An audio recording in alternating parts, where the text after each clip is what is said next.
Whoa, that's a huge spoiler for all the people that haven't seen the original Star Wars. Can you guys believe we're getting a Spaceballs? Sure can. Two. Cannot. The hardest part to believe. We live in the era of remakes. Of course it's believable. It's true. It is weird that it is 2 and not 3, though. They're making a Naked Gun movie. Yeah, we're getting Naked Gun True. as well. We're getting King of the Hill. Anyway, hello, welcome to Wildfolk. Episode, I did not check. 70-something. 73. 73? That sounds right. Or maybe 72. We were 69 last time, or the time before that. Nice. That's true. We had a couple of 69 episodes. And then we have been on the Luteon group for a couple episodes. We're back. We're back on the moon. It's been a while since we played. A little bit of a recap. Tex organized a plan to steal a fuck ton of moonstone that was hidden, but not incredibly well protected, in a crypt below the Temple of Baelus in the Holy Chrysichus, the capital city of Cyrillin. While there, small note that kind of didn't get lingered on too long, did see a weird crypt belonging to somebody with the last name Zorokai. And then escape. What's that? No big deal. Escaped, fled through Baby Boy's fancy new astral-ish, ethereal-ish travel spell. You were, as part of this plan, you kind of made some arrangements, some trades with the church. They gave you a couple of slaves that you immediately set free, and they went off on their way as you guys headed over to the castle of Arguminivex, the necromancer dragon that has paid you guys handsomely for your help in his region. Also has a wife and a daughter. But he's been very friendly towards all of you, and has especially been friendly towards Baby Boy, who's gone to visit a couple of times since then. And approached him about using this recently stolen moonstone immediately to perform a resurrection ritual on Prospero, who Tex had taken there. And essentially settled in, tried to make sure that you were in an area that is somewhat warded against divination. Arguminivex insisted that you guys are probably in a tremendous amount of danger, and need to lay low for a while. He explained that certain parts of his castle are warded against divination, certain parts are not, but the ritual chambers are safe, and so that is where you guys have been spending a lot of your time. After a day or two of kind of just resting and preparation, you began the ritual, and over the course of the ritual, kind of took shifts doing the ritual casting that was involved, rotating in and out as needed. The sketch was kind of handling things from a religious point of view, a divine point of view, while the rest were kind of coming from an occult or arcane angle. Jane, the whole time, I believe, has been studying her book in the corner. I don't know. Because you weren't here, we didn't really talk about it. Does Jane want to be involved in this ritual, or what is Jane up to? 1,000,000%. Yeah. Like, Jane for sure, as absorbed as she is in her book, this is also like a once-in-a-lifetime opportunity to be a part of this, too. So she's very fascinated in this ritual and would love to participate and study it as well. Fantastic. So we have kind of marginally delayed research on the Tome of the Echo Tyrant. Although I assume that what happens is Jane spends 8 hours doing the ritual, and then another 8 hours studying the tome, and then sleeps for 4 hours.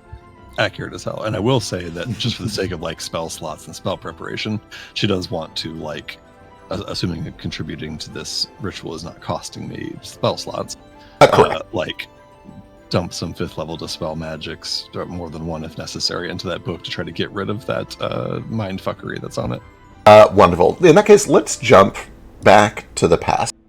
About a day or Is two. it because Chronomancy! Jane's going through time? It's because we're doing time travel, yes.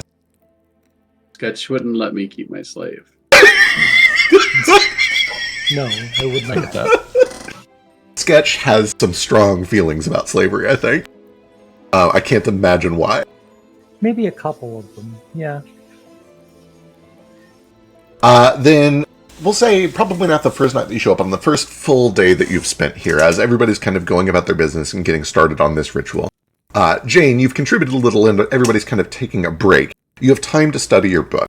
What do you do? So, because it has been 100 years, I don't totally remember. But so we talked about there's some sort of like illusion or enchantment or something on this book that's preventing me from sussing out all the details of it. Yeah. On the surface, this appears to just be kind of a very expensive history book that explains the ancient past history of this prehistoric conqueror named Lincoln Exorus. And his various conquests over essentially neighboring civilizations as they started to uplift themselves during the turn of the Age of Chaos. But you quickly discover that there are multiple magical protections on it. The first is one that simply gives you psychic assault when you try to handle it. And the second is that there seems to be illusion placed over the entire thing. There is more information hidden on these pages that is blanketed by something along the lines of like an illusory script. A little bit stronger, but that kind of a vibe. Lovely. So yeah, as soon as she recognizes that there's some magic on here preventing her from getting at the juiciest details, that night, I think she goes to bed and re-prepares her spells the next morning, gets Dispel Magic prepared at the highest level that she can cast it, and I'm going to try to Dispel Magic on that effect specifically. Okay, wonderful. We do have a hand raise from Baby Boy. Is this for after the scene, or is this something you want to jump in here with? I would like to be a part of this. Obviously, like we had just got back here, and Jane and I briefly talked about the book, but Baby Boy is very interested in being a part of this. Okay. I leave this entirely up to Jane. I know Jane, as much as Baby Boy wants to be involved, I know Jane is also secretive about it. So it's kind of up to Jane here whether Baby Boy is initially involved in this, or if you want to keep diving on your own before you get him involved. So Jane, how does Jane handle this? I think as with all things, Jane wants to try it herself first. So she's going to, like, first thing she does, like literally the morning she wakes up and gets her spell prepared, is literally like still in her tent, tries to do it herself with Dispel Magic to see what happens first before she would start getting other people involved. Okay. And it's not that she won't like share what she finds with Baby Boy. She I don't know. Yeah. It's important to Jane to do I was going to say, first. it feels in her character to want to try a thing alone before getting other people involved. That is basically how she has done her entire adventure up to the past couple of months. Okay, then that being the case, what is the highest level? What level are you casting Dispel Magic at? I'm casting it at 5th level. If it fails the first time, I can cast it as many as 5 times, but we'll start with 1, I suppose. Okay, at 5th level. What's that? I thought he was saying you can cast it at 5th level 5 times. Oh, yeah. Jesus. I am saying that. Oh, no, sorry. It would be 4 times, not 5. How do you get so many spells? Oh, wizards. So I have 3 spell slots I can spend on it, and then I also I can suck an extra spell slot out of my top, so that gives me 4. Okay, at 5th level, you begin to channel Dispel Magic into this, and you begin ripping seams apart. You do find it is, the original encryption is arcane, which I suppose is not super surprising to you. That is the preferred magic of dragons. And so it's kind of familiar when you start ripping things apart. You understand what you're doing. You're not working with something occult or mysterious or divine. It is very cut and dried by the books magic, although it is certainly very old. It's an old style. And you can tell with a 5th level Dispel Magic, you only need a regular success here. You don't need a critical to succeed. And let me go find your DC.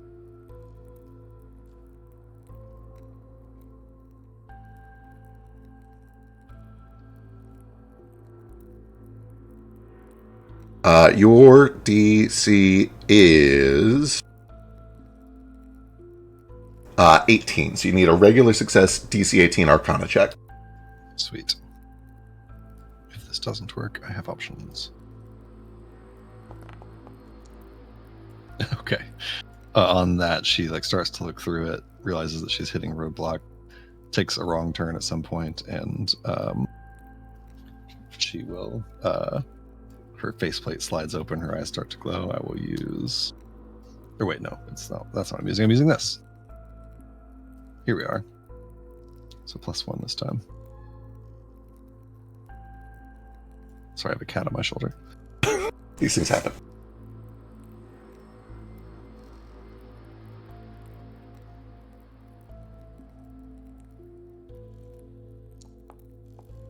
That's better. That is much better. Okay, let me pull up some notes.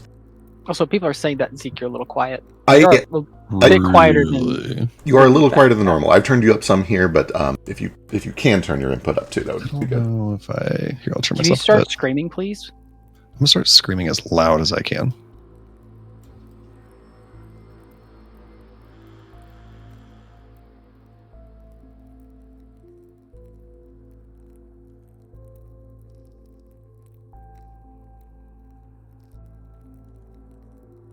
Is this better? Oh, much louder. Let me turn you down a bit, and you're kind So of is it up too loud now? I'd go down a little bit. How about now? How's this? It seems pretty good.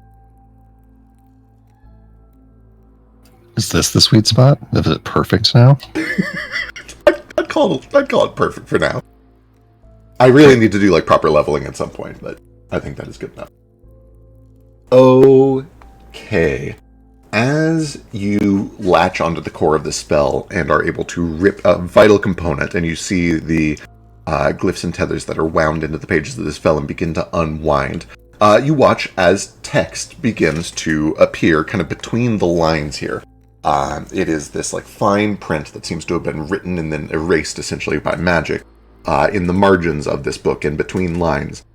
In some places coded. It will be like the circling of words in some places, and you have to jump from circled word to circled word to make the meaning of it. And you watch as this wave of magic is pulled off of the entire tome. As far as you know, the entire tome is now full of new information that will take a little bit of time to read and process, but it is available to you. I assume that Jane immediately starts reading. Is that true? Yeah, someone probably has to come to her tent when they're leaving and be like, Jane, are you awake? But yes, I immediately start reading. Okay. Wonderful. Give me a will save. Lovely. Let me check something before I roll it. I can't remember if I have to do this before or after. Also, I know this is a small detail, but I don't think you'd be in a tent. You're probably in just one of Argumento's room. He got to his place in like an hour. Yeah, it was same day, yeah.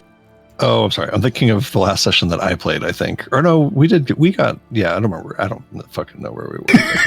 You're Wherever currently I in am. an enormous kind of gothic mansion. My room in this place. Correct.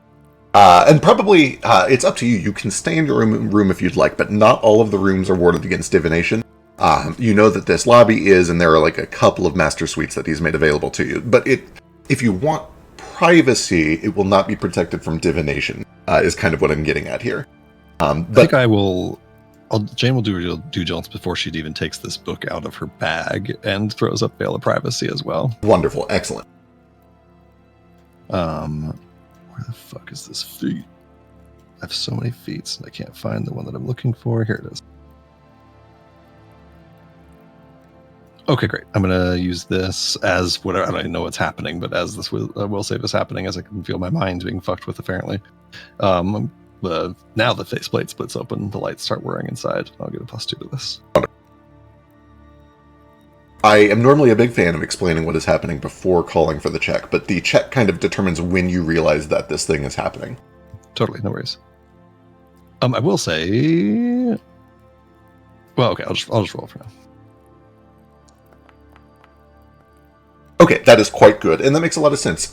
You have had this experience, I believe this is now the third time that you've experienced this, and so you are starting to become accustomed to the occult, specifically to the Eldritch. As you begin reading this information, you are immediately kind of tantalized with this extremely promising opening series of lines that explains, contained within these pages, is the explanation of a ritual that can be used to travel backwards in time. It seems, at first glance, to be the jackpot. It is written in Ramesek, which you speak. As you continue past this introduction, you immediately start to feel the hairs on the back of your neck stand up, your arms go cold, you feel your body feeling like it is stretching and pulling, like you're slipping into a dream or that you've had too many edibles. You feel this unnatural mental sensation as if something is going wrong as you absorb this information, and you recognize it before it becomes a problem, that what you are trying to parse is not made for your mind to parse, and it is Eldritch knowledge. Am I assume I know this effect well enough now to know this question. am I able to like press through this effect and keep getting this information, or is this like I simply cannot access this information? Yes. Theoretically, you can keep going and keep making these saves. You have experienced this enough times to know that you can muscle through it through sheer mental will if you would like, and potentially learn and hold on to this information. You also know that the consequences for this failing are dire. The very first time it happened to you, Kaz is the only reason you were not immediately transformed into a weird, twisted version of yourself. Yeah. I do remember that. I do kind of remember that. As far as you're aware. Do I? Okay. So this has happened to me a number of times.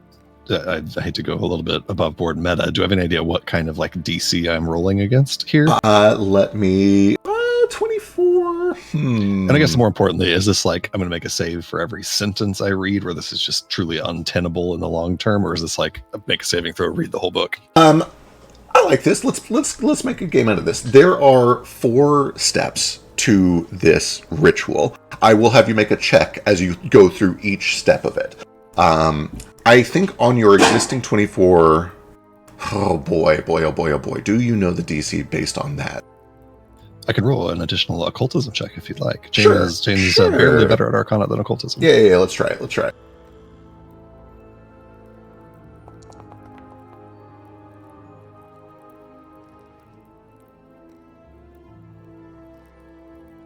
You are aware that the more of this information you try to take in and piece together, the more difficult it's going to be. The DC for that first one was 15. It's going to go up by 5 for each subsequent check. You have 4 checks ahead of you to learn the entire ritual. Okay, understood. Jane, to put that in kind of in-world terms, Jane, like, for a moment considers pressing on, but she, like, recognizes that this is not tenable for her, that this is going to truly fuck her mind one way or another, and resists the temptation to just keep pressing through by sheer force of will, because she knows that she has a sweet baby boy who can read this kind of information without it fucking his mind. So she will kind of just close the book for now. Probably go fetch baby boy whenever he's ready. Yeah. I'm ready. Excellent. Like I said, this is kind of during a break in the ritual where most of the like lesser mages have taken over to kind of just keep things spinning while you guys settle down for dinner and to read for the night and relax. Because 8 hours of spellcasting is exhausting. So we'll say that you guys have just finished up dinner. Nobody is like going to bed right away. The mood is kind of starting to wind down, but everybody is essentially available.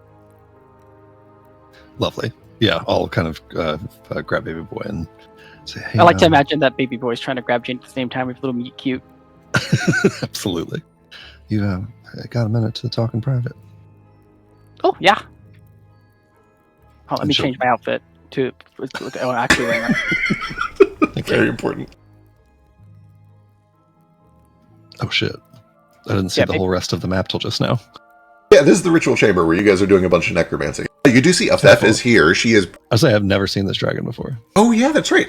So brand new to me. I was going to say... Also, this is my first time meeting Argumentavex and Afef. I have no clue what the NPC's deal is. So they're like the new best friends. I was going to say, Baby Boy kind of acts like he's been spending a lot of time here. This seems like they're not like best friends, but they're at least acquaintances that have been working with each other to some degree.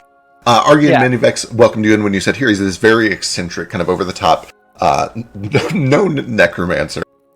Who is very gracious, very polite. He welcomes you to stay. He says that if you need anything at all, please tell one of my servants or me. I'm not above it. Let me know, and I will make sure that you're taken care of. These 3 rooms are protected from divination, as well as, and he just describes like 3 other parts of the castle that are protected. Anywhere else you will not be safe, and I must insist, for your safety and my own, please try to stay within the divine, the anti-divinatory fields while you are here. The last thing that I need is for Searlin to come knocking for your, whatever it is that you did up there. And then, Afef, I don't think that, you know anything about Afef at all. So when you walk into this ritual chamber for the first time, he says, that is Afef. She is sleeping. It is best to let her be. She is not dangerous, even if she wakes up. She's very friendly, an old friend of mine. She is a little sick, and I am trying to take care of her. But that can wait, because we have Moonstone. And he seems just as eager to do this once-in-a-lifetime Moonstone resurrection as several of the other people here. Understood. I think that I, out of character, have a million questions, but Jane is so focused on this book. She's like, none of this shit matters to me. Fair, understandable. It matters. I wish it mattered to her, but although she is very interested in the ritual. But anyway, to the book for now, I guess. She'll find a little space with baby boy. The book. It had some sort of illusory boards on it. I got those taken down easy enough. But when I started reading it, it has that sort of, I don't know, eldritch library of nowhere kind of quality to it that I could tell it was not going to go well for me. Not in the long term anyway. I was wondering if you could read it, tell me what it says. Yeah, baby boy's eyes narrow. He has like the biggest shit-eating grin on his face. Or I suppose. I'd love to. Read it and tell me what it says, but I guess you can't exactly tell me what it says. There are ways. I can transfer the knowledge directly from my brain to you in a more controlled way, perhaps. I'm quite interested in this. You mentioned before that the Echo Fae were created because of something that the Echo Tyrant did with time, and I'm quite interested in that.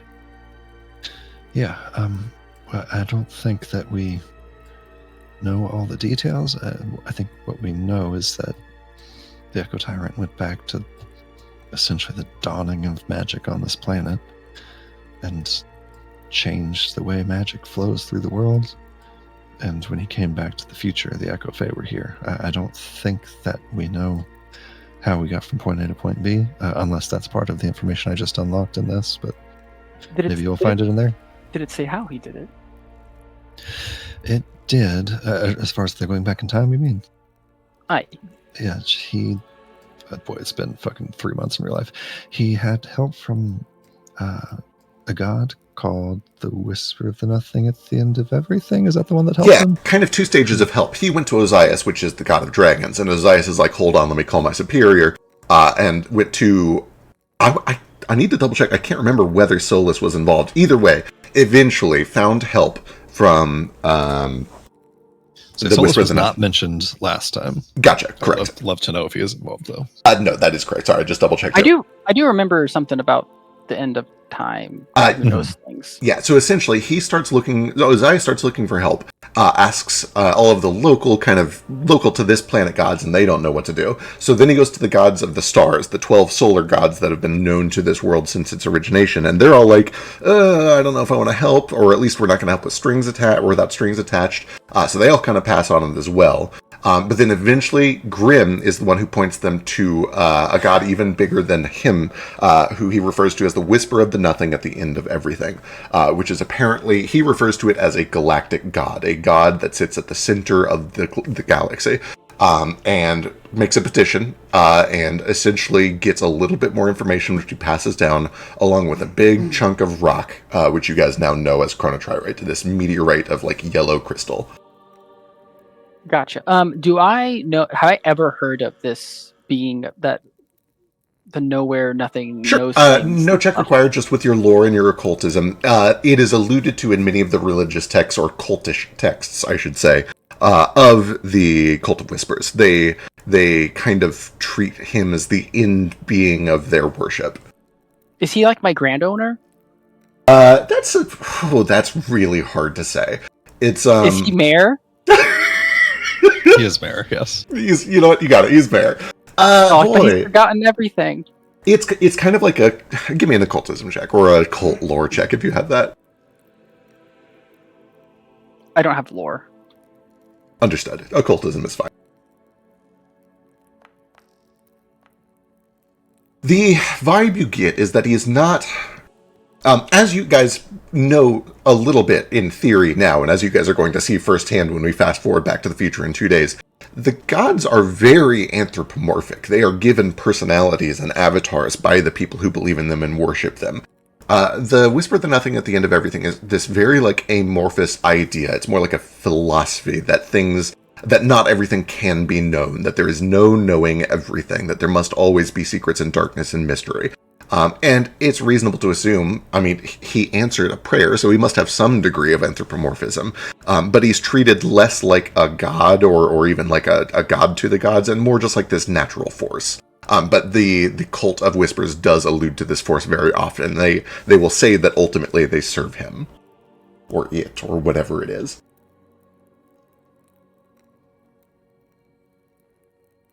I just ate the driest piece of chicken I've ever had in my life.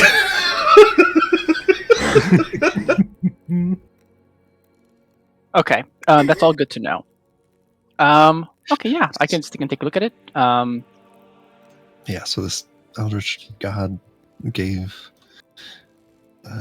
Echo Tyrant a big chunk of a meteorite-sized chunk of chronotriorite, and he was encased in it and sent back into the past, and I don't know quite how he got back to the present, or his present. What if he's a dragon and he's most likely undead? He practiced necromancy. Perhaps he just waited. I doubt it for a couple of reasons. One, because dragons for a long time have whispered about him eventually coming back, that he would return someday, and I don't think those stories would be there if he had been here all along. And also, we're talking like millions of years. I think maybe more than millions. I don't think he would have taken a chance on just surviving that long. Perhaps. Well, I mean, obviously we're thinking that the map that we found was these chronotriorite shards. Perhaps that will be, pulls out the. Well, we're in a worded area, so I'll pull out the little tablet that has all like the marked map that I found inside the library. Yeah, she like nods and says, I suspect those are maybe pieces of this meteorite that he was encased in. I don't have any way to prove that, obviously, but this book says that it contains the secrets of how this ritual was done. But as soon as I started reading that ritual, I felt like things were getting a little topsy-turvy. I see. Now, like, lore-wise, in fact, I know that Baby Boy is quite proficient at doing this. Mechanically speaking, I don't know how much danger Baby Boy is in. Your unique function is that you're insulated against eldritch knowledge, and that means two things. One, you generally can't be hurt by it. Your mind has a ward that simply blocks it out. But two, you never truly process it. It only lives in your subconscious. So you can read this, and the parts that are eldritch and dangerous to your brain, it will be as if you simply skipped over them, and you will kind of laugh and giggle as you do. It will pass over you. It will reside in your subconscious, but you will not actually understand any of the things that you read if they were eldritch. Gotcha. And then, in theory, I could. I know we kind of talked about the shared pasts cantrip could then be used to correct share that information, like a filter or a sieve. This is essentially what you do when you were placed on the table back in your episode 1. You act like a filter, and you filter out the parts that are dangerous, and you simplify it down to a part that is understandable, but perhaps missing key elements. Gotcha. And going back to that time in episode 1, I think it was, I was used as kind of like a conduit or a filter, and correct. It was then went into someone else who clearly was having their mind racked from it, and then one of the eldritch beings ate them to gain the knowledge. What was that middleman for? Essentially a second filter. So for the same reason that a king often has somebody taste his wine first. Gotcha. So it's kind of to see how much is this really doing this person, and then okay. You would also be aware, just because of the nature. This is something that flew over your head when you were young and naive and growing up and unfamiliar with that world. And now, especially after your dealings with Argus, you're fully aware that domain, though eldritch and occult and strange, is full of politics and trickery and conniving. It is not unheard of for people to be paranoid about being assassinated by eldritch knowledge. Oh, that sounds so cool. I honestly, that's what I want to do. All right. Oh yeah. The worst thing that'll probably happen is I'll probably just get the giggles. But I don't think much more will happen to me. I'll probably be a little disoriented afterwards. I might forget exactly what we were doing. I don't know. Sometimes Mayor likes to antagonize me, making me keep laughing, but I think he'll behave today. But you do think you'll be able to tell me what you've learned in one way or another? I can kind of sort it out for you and take out things that may be not useful for the overall understanding of it. More fine details that you won't be able to process. She nods. Oh, I'm so excited. I haven't read something like this in so long. She sits and, like, the most annoying helicopter parent ever, like, just hovers over you while you're reading. Yeah, his tails are all wagging. He looks so excited. He, give me like a perception, like an insight check. While she's doing that, if you start reading, go ahead and give me occultism, arcane security, and a will save. Ooh, nat 20 on, like, a terrible roll for me. Okay, I'll probably just give you. So you can kind of see it in his eyes that he kind of gets a little bit of a high off of this, like getting this Right. knowledge and having this happen to his brain. He really enjoys how it feels. So like you get the feeling that he also knew this book, but he also just really like wanted to have this sensation happen to him. I get it. Yeah, he wants to huff some glue. I get it. Yeah. You get it? I get it. Okay. I totally get it. Who hasn't been there? I could go for Who some hasn't glue right now. I could go for some forbidden knowledge right now. Pick the All right, wrong so- day to stop huffing glue. Okay.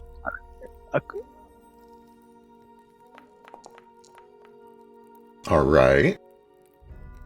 And then I will save, right?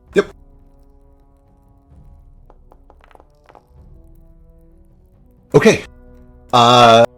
Wonderful. Hold on, I'm going to look at I haven't played Baby Boy in a hot second, so let me just make sure I don't have anything that can help me, because I don't want to like waste a hero point just Sure. yet.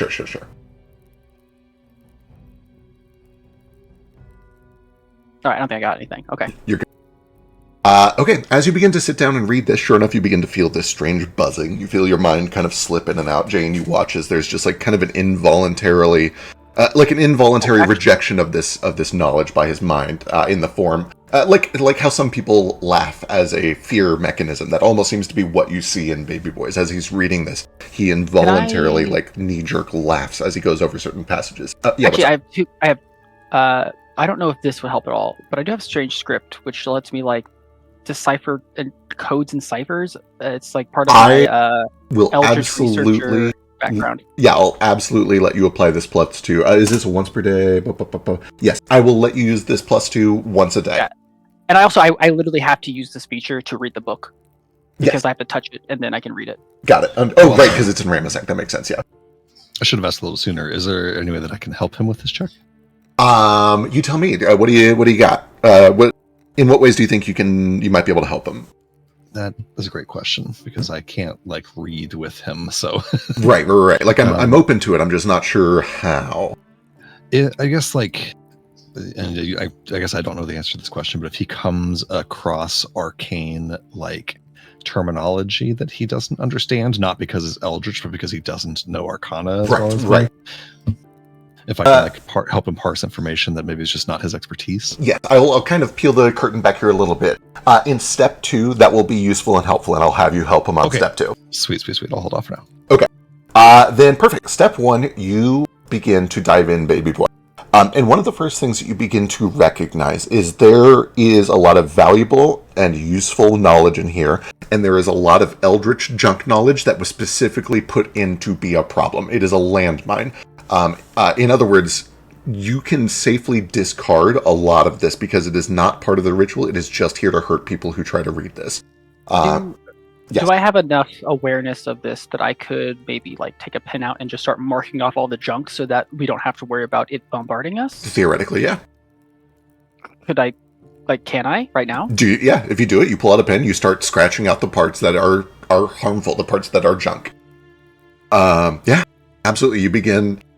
I'm obligated to comment on the idea of defacing a book that is possibly tens of thousands, if not hundreds of thousands years old. But that is exactly what you do. You pull out an ink pen and you begin blotting out parts of this book that have been revealed. Boy, that Jane hates it. Hates it. I watched so carefully over his shoulder to make sure he's not blotting out anything like important. For what it's worth, Jane, you do know that there's like a minuensis. There are so many spells that could undo this theoretically, but it would be a delicate process, especially because what you are unredacting is painful once unredacted. So, like, theoretically impermanent, but like still pretty significant. But yeah, you are able to kind of push your way through step 1. And I will post all of this at the end, but I will just kind of go through it real quick. Step 1, find and enter the nowhere. The remaining steps of this ritual must be performed from within the nowhere to insulate reality from paradoxes. Those performing the ritual should expect to face echoes, violent monsters that form any time reality is threatened by paradoxes. They should also do anything within their power to steal their mental resolve. A weak and unprepared mind is likely to be made into an echo. You move on to step 2. Go ahead and give me just the will save this time. And this time, Jane, you can give me Arcana to help. Real quick, before he rolls that will save. Am I seeing a creature make a saving throw against an obvious threat?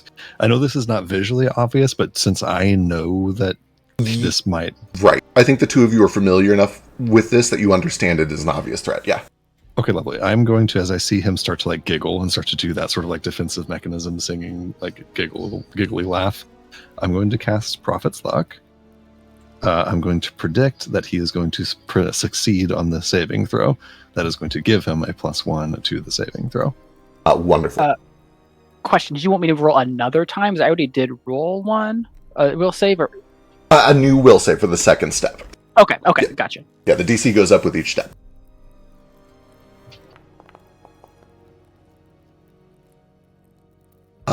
Perfect. That is a success, so your Prophet's Luck does succeed. Okay, and then that means that also I have +1 to my saving throws for the next 10 minutes. All right. Wonderful. Can I only benefit from this once, I assume? Nope, you just benefit. Yeah, you benefit from once. I get a benefit for the next 10 minutes. Okay, I just want to make sure that, like, I don't know if you can cast It's really good that you didn't fail, because if you failed, then you would take a -1 to your saves for 10 minutes. All right, you move on to step 2, and this is where the real meat of the ritual begins. Over the course of several chapters, the tome describes an arcane ritual that will prepare temporary bodies for the travelers in the past. These bodies are prepared ahead of time, and they spawn automatically as soon as the traveler's souls arrive at the destination. This ritual can be done in advance. The contingent bodies will remain viable for up to 1 decade. This ritual's DC is 20, it has a casting time of 8 hours, and the following skills can be used as secondary checks: medicine, occultism, or crafting. On a success, the bodies are prepared successfully, each stored within an invisible contingency spell on the targets. Up to 6 bodies can be prepared at once. On a failure, some of the components are consumed uselessly. The cost of this ritual is 900 gold per traveler in rare clays, oils, and diamonds. All of the materials are consumed on a success or a critical failure. On a critical success or a regular failure, only half of the materials are consumed. Give I me... have some questions. Yes, what you got? Okay, one of them I might have to wait. Hold on. Shit, I forgot my questions. Go ahead and say your thing. I was just going to say that when you're ready to move on to the next step, give me another will save. Okay, gotcha. Before you... Sorry, go ahead. My questions are, what is the main... You said the secondary check. I assume the main check is arcane. This one is Arcana, You said yes. Okay, Yep. I see. Okay. Second off, in case the next roll will determine this, does this mean that I have actually learned the ritual? The two of you have learned this ritual, yes. Delicious. Yeah. Okay. Cool. Now, I before think... you roll Hold on. that Let me. next- I'm an efficient ritualist, which means I think. I mean, I don't think it does anything just yet. Regardless, sorry. What were you gonna say, Jane? Before you roll this next save, I'm going to take a little glimpse into your future here. And if you want to, you can use A. Ooh. Okay. Baby Do I boy, have as to decide you... to, do I have to decide to use it before my roll, or after I see my result? Yes, I think so. Okay. Let me double check here. Yes, mean, you I- can use the number that I rolled instead of rolling. Okay. I mean, I'm probably just gonna take it then, because Yes, I know you're going to roll higher than that. If it influences it, I kind of misspoke above the board earlier. The third check here, the one you're about to do, is the hardest of the 4 checks. And you can tell that almost immediately as you begin diving in. This is the tricky part of the ritual. If I can, I will also... I think, yeah, I can do both of these because one's a reaction. I will also predict that he's going to succeed the saving throw and give him a +1. Okay, excellent. All right. Then give me a will save. So does this +1 stack to the +1 that you already? You said that This I is- got a. Oh, No, you it's got the just- +1. You got the +1. Yeah, Oh, they're both I did, +1, exactly. The So you both- I got basically, you've got 18 from me plus your will save modifier. Yeah. I'm just gonna take that, which gives me a 24.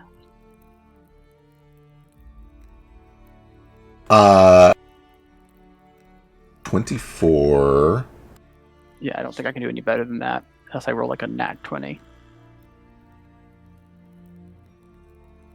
It's probably something like level 9 or something. Skill issue. Give me a moment to blot some bits out here. You're still going to get some of it. You're going to get a decent chunk of it. Do I? Yeah, never mind. Let's just go with it. I'm trying to see if I have some way to get you to a +1 because I'm guessing the DC is 25. That is correct. You're right on the cusp of 25. I don't think I have a way to get you to another +1 here. Let me see if there's anything I can do. I don't know. Oh, hold on. Let me read this item.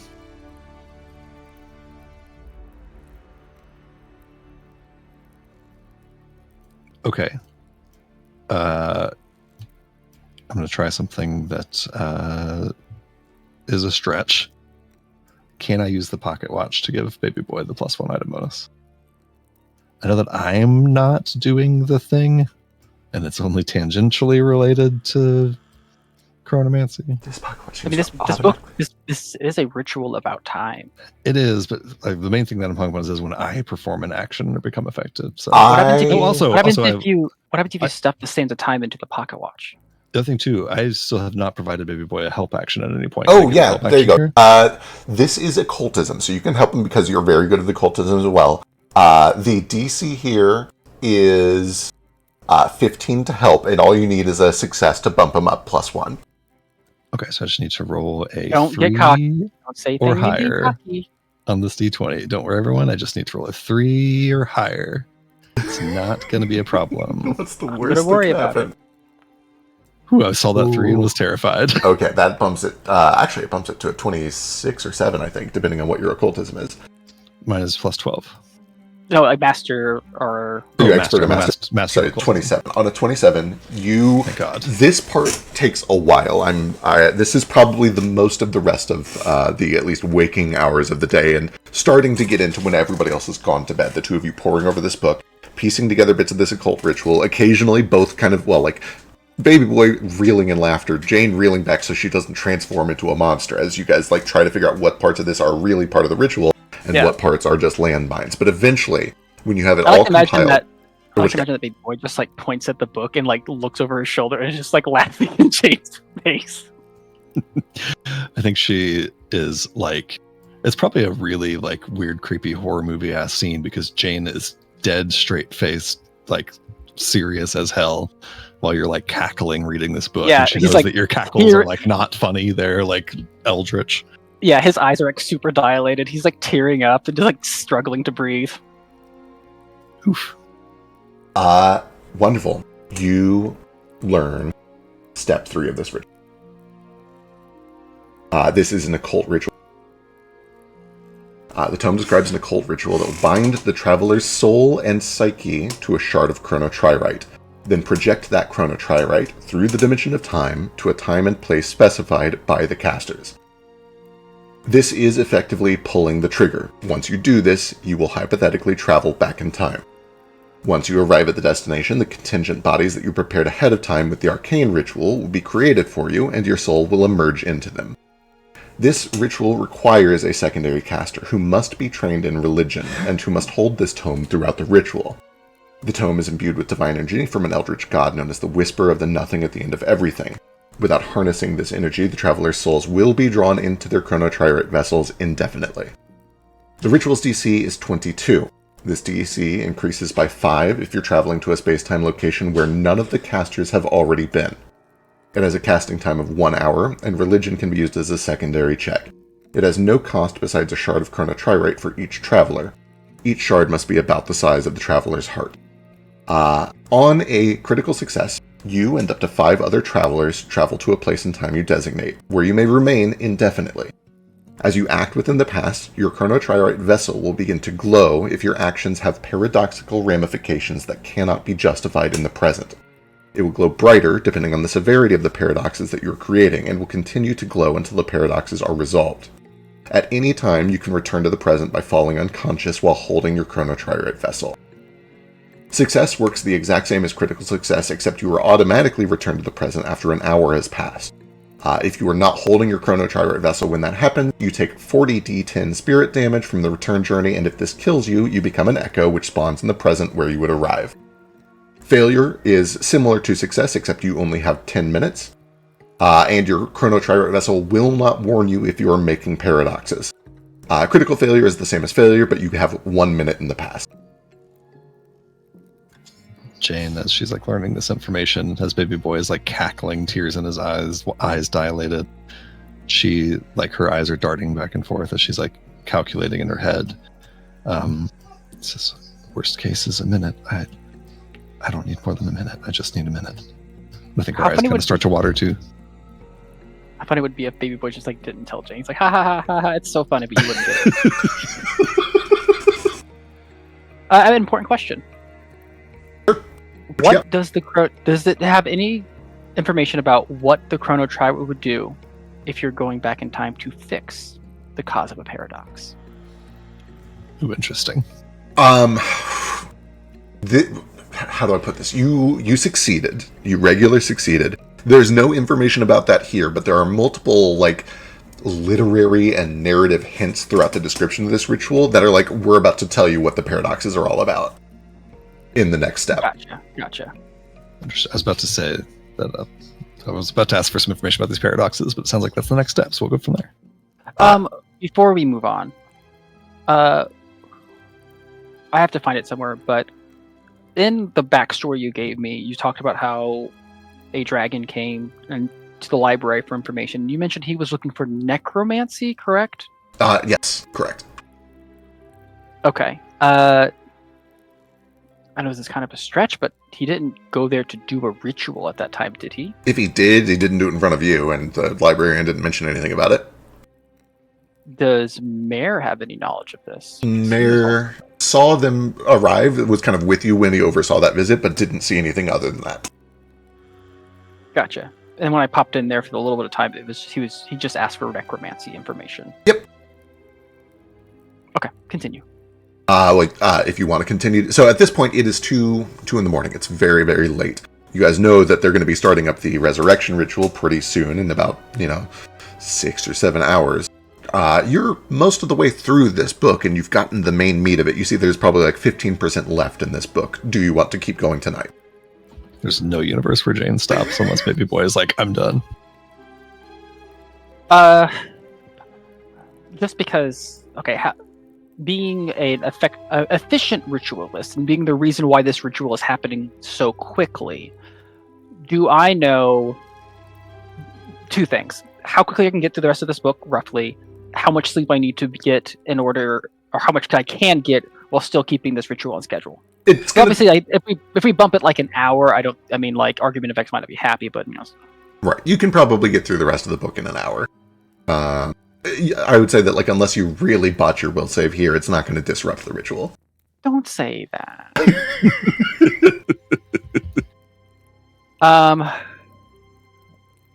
Before I make this decision, I'll just do this character. Give me a second, Jane. Whew, this is some good shit right here. We could probably get through this in another hour, maybe. Great. It might. With the ritual tomorrow, are you able to keep buffing me like you have been? Yeah. I've got a little magic left. I can help you like I have been. No problem. Okay. Well, I guess we should look through the next chapter. Seems to be about paradoxes. Hey, baby boy. Aye? Thank you. Kind of smirks. Of course, Jane. We're allies, friends, maybe even. Though you seem a little standoffish most of the time. She kind of. But I understand, though. You've been through a lot, and I know that I'm a lot. I don't know what to say. It's becoming clear to me that I couldn't have done any of this without you. Thank you. And thank you. It's true. Those two have been fast friends ever since he killed a man for her. Who killed a man for who, really, though? Actually, I don't think that I mean, maybe Boy's unaware if that even changed anything with Jane and his relationship, honestly. I was going to say, I think that may have been the, like, relationship solidifying thing between Jane and Boy. Maybe we're like, oh, neither of us fuck around. All right, if you're continuing through the last bit, give me one more will save. Okay, I will once again do Diviner's Sight. Natural 20. Natural 20. Eesh. Boy, do you want to take a 10? And then I will also do my last 4th level spell slot to do one more Prophet's Luck. Predict that you're going to succeed and give you a +1. So you get the +1 either way. You can either take that 10 or roll yourself. Do we know the DC effect? Like about in character? Yeah, this one is DC, checking my notes, 20 for Baby Boy. All right. Also, thank you, the other 3 people of the party, for being so patient with us. Yeah, sorry, I would normally cut over, everybody. but we do need to resolve the past before we can do the future. Thank you, guys. Is this something that I can help with anymore, or is my helping? Yeah, at this point? you can help with this part. This part is neither arcane nor occult. It's kind of just like the ramifications, the closing of the ritual. What kind of check would I make for that?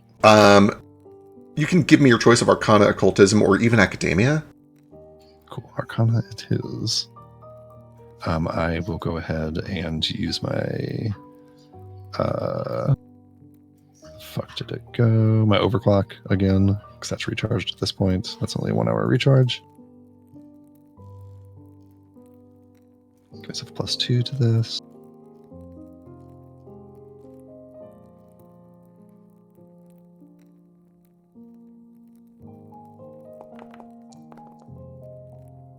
Oof. All right, Baby Boy, let's see it. That is enough for a +1 circumstance from the help, a +2 status, or sorry, +1 status from Prophet's Luck, and you can take a 10 if you'd like. What's your modifier? 6. Okay, so the 10 will only put you at 18, so that's not quite So enough to save. I have to roll. I have to do it. Yeah, unless... I'm going to use a hero point. Is a hero point a fortune effect pack? It is, yeah. Okay, divination is already a fortune effect. I don't think you can. So you roll a 10 anyway. It's the same result. It's same 15 result as your total. Yep. Okay, excellent. I will blot some things out. Give me just a moment. So at least you didn't crit fail.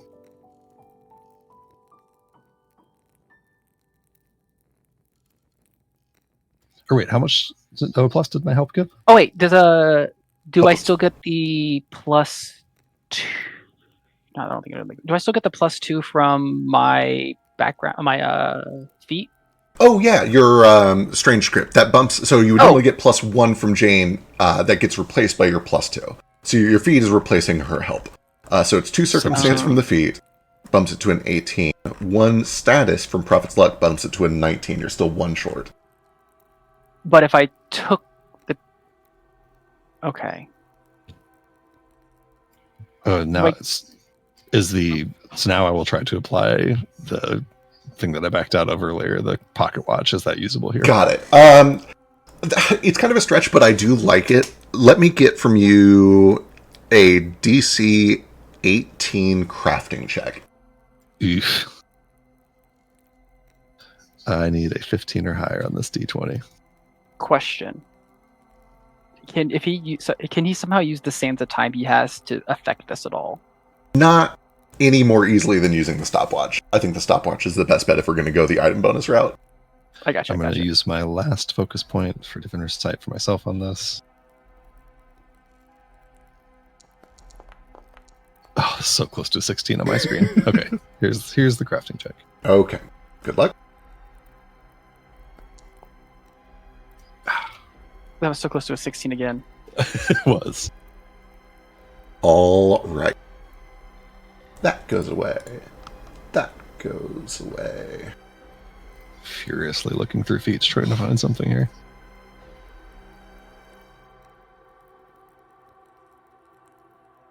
I have something that might help. I don't know. What's that? I have this feat. I don't think that changes the results of this roll. This is like a research check, not actually performing the ritual.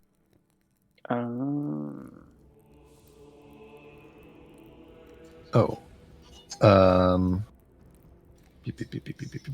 What is there any result I could have gotten on that Arcana check that would have bumped my help up higher than what he got from his feat? Is there a way? I guess my question is there a way for me to get to a +3 from a help action? Are you a master in Arcana? I am a master in Arcana and occultism. If your Arcana check was a 25, it would bump it from +1 help to +3 help. Notably, that only replaces his +2, but that would be enough. That would push him to 20, yeah. Exactly. Okay. I have cognitive crossover, so I'm going to switch my Arcana to occultism. And if I can hit a 25, that'll get him there. Good luck. I need a 13 or higher on the D20. We love math here. Oh, fuck yes. Right, Jesus, I've used every feat, every spell. I was going to say, I really love how Baby Boy and Jane are really just like pushing the limits of their capabilities just to get this done. Only in Jane's and Baby Boy's story are we spending all of our spell slots and resources on reading a book. The final portion of this ritual is kind of described less like a technical manual and more like a story, almost like a novelization. And it explains what Lincoln Extras experienced as he made his return trip from his first successful attempt at chronomancy. And in summary, this return trip happens automatically at the end of the time travel ritual. As you travel back to the present, you may be challenged by echoes, denizens of nowhere that form automatically in response to the creation of paradoxes, and attempt to destroy those responsible, remove their memory of it, and possibly undo their efforts before the paradoxes can actually take root in reality. The strength and nature of these echoes largely depends on whether or not you created paradoxes and how severe those paradoxes are. If you're defeated by the echoes, your actions during the ritual are undone, and you become an echo, which spawns in the present where you would arrive. If you successfully arrive in the present, any paradoxes that you successfully created could still have adverse effects on anyone who becomes aware of them. As such, you should limit your actions throughout the ritual to those that cause the fewest inconsistencies with reality. Interesting. So we have to basically like face echoes of the paradoxes that we create in order to return to the present? Correct. So, okay, I have... It's fucking sick. It's a fucking sick mechanic in terms of just D&D. So really what this combined with the knowledge from the book is saying that whenever... What's this dragon's name? Lincoln Extras. Big X? Big X, yeah. The dragons called him Big X before he got the title Echo Tyrant. Yeah. When he came back in time, all these Echo Fae were created because of all the paradox. I know that some of the people, a lot of the people who were like wizards and researchers and studies, they became echoes because they knew things that were no longer. But it also made it sound like it also created pockets where Echo Fae existed, including, like, let's say, where the Madame Monarch and Argument of X are from. Am I understanding that correctly? I need to be very careful here. That is an interesting theory. You did not find any conclusive evidence that Echo Fae are echoes. Obviously, they both seem to contain the word, but you imagine that an echo, just based on your reading here, is what Jane almost became way back in session 12 or whatever it was, where she looked in the box and saw the two hands. This like twisted, gray-skinned, kind of pale purple eldritch version of herself. Echo Fae are stable. They are sapient. They're not necessarily monsters. They're people. Can Echo Fae become Echo? I don't know if you know. I don't know if you've ever witnessed that or tested it. And it's not described in the book. I mean, presumably... Okay. Well, Jane, this is a lot to think about. Oh. All right, now tell me everything you learned. I assume that you guys sit there and talk about it for a while. We are going to start catching back up to the future so we can get everybody else involved. Which means I'm going to start resuming the recap. Essentially, you guys regroup to continue the ritual the next day. And let me make sure I got the dates right. Do I get rest after staying up so fucking late? You do, yeah. Lovely. On the Do I level up for that? no, not quite, but you guys probably said. On the 9th, Wednesday, is when, finally, in the middle of this resurrection ritual, as Sketch had kind of forewarned you about, you feel yourselves pulled up to the moon. Party goes to moon, making note.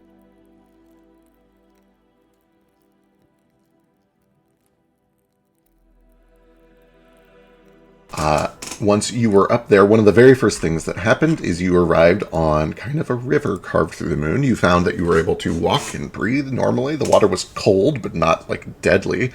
And you were greeted by what appeared to be a very large skeletal monster, but was quickly revealed to be a small two-headed snake that was just fucking with you, apparently. Sethrak is revealed to be a creature named Sethrak by Styx, who showed up and scolded him for messing with visitors. Styx, I wanted to do the trial. There is still time if you'd like to. I'm sure you can go find him. He's around here somewhere. Styx apologized on behalf of Sethrak, and with a snap of her fingers, whisked all of you guys a short distance away to a stepwell. At this stepwell, you found that there were several, first of all, wandering souls. There are ghosts all over the place, but there are also just strange creatures that seem to be gathered around the stepwell in this little bit of architecture that has been built around it. There's kind of like a plaza, and there's, it looks like maybe a theater over to the side and a couple of flats. Just like a little bit of architecture here on the moon. You do see that in the distance there's a modest castle, and kind of so halfway between a castle and a palace. There's some sort of a regal estate over that way. And this just kind of seems to be a mingling place for spirits and strange creatures alike. And it became very apparent pretty quickly that most of these strange creatures are angels, demons, gods, or devils of some sort. Initially, you saw that this critter was here. But over the course of the ritual, as he watched Styx bring the skeletal body down into the water, set it down, and begin to perform divine rite, kind of just trudged off, but clearly was, like, paying attention to the ritual for a short while, locked eyes with Tex, and kind of had a stare down with Tex for a moment, and then walked off. What else has happened? There is this critter who appears to be just like a big spiraling ooze blood creature, who rushed over to Fetch and Sketch and scooped them up and squeezed them tight. And I spoke to them briefly about the pledges that they've sworn, and how much this creature cares about them and is invested in them and wants or needs them to succeed. Not entirely clear. But then just as quickly as it flowed over and spoke, went back. Go talk to this other critter that has not been introduced yet. Sketch was pulled aside almost immediately by Yuna, the goddess of love, who introduced herself by saying, "Hey, what's wrong with you? Who did this to you?" And has been over there for like 20 or 30 minutes now, just like having a heart-to-heart with Sketch about, like, who is this awful man? What did he do to you? Trying her best to console him and give him advice. Along with this tiny little rat sitting on an enormous quilt the size of a sedan. With these like tiny little glasses and curly hair, who has been introduced as Biddy Raska and produced food for the two of you guys to eat as you talk. When we left off, it was shortly after the strange four-armed, claw-crabbed, probably Bayless, stormed off, and as Styx was going up the steps to go get something from her little temple palace, which means you guys have been kind of left to your own devices down here, if there's anything that you would like to do. And I will jump first to Fetch, Sketch, and Tex because you guys have been waiting very patiently. So, what are the three of you guys up to? Just waiting for the ritual to finish. Understood. Makes a lot of sense. How about Fetch and Sketch? Where did we leave off? I think I did a big thing, a big like oath, which I've already made, but this time, I had a chance to do it in front of Korik. Absolutely. And I guess I came over here. Yeah, sure. So essentially, am I eating?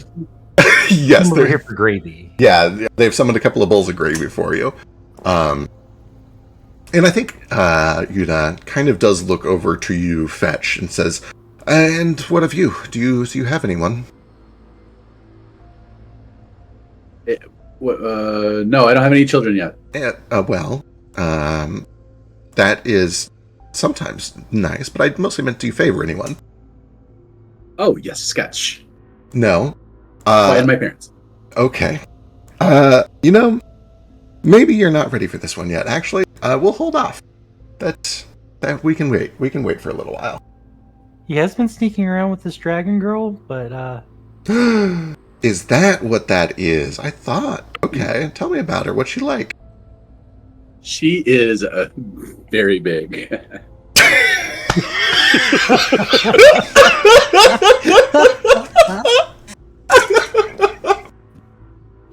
Oh my god. Biddy Ruska ready. squeaks on top of the quilt and says, that's what you're into, huh? I'm into a lot of things, but we don't really. I don't know if we necessarily need to discuss that here in the presence of God. No, it's all right. She probably already knows anyway. Out of character, I mean, if it's an avatar of the goddess of love, she'd be able to recognize it. It's kind of a physical thing. It's not really Right. There's not really like had a lot of conversation. for sure, and I think that's probably why she doesn't pick up on it right away. Is it's not like there's not like a relationship forming there, or at least not a super serious one yet. Nonetheless, she does kind of ask you questions and just essentially makes small talk for a little while. What you got? Yeah, I don't know that Fetch has ever had a sort of romantic. I don't know that he has a concept of it yet. I was going to say, he's still very young and has spent most of his life not dying, so it kind of tracks that probably hasn't really even crossed his mind. It makes a lot more sense for Sketch, who was kind of pulled into society for 2 years and was part of a circus and kind of lived a more urbanized life for a little while.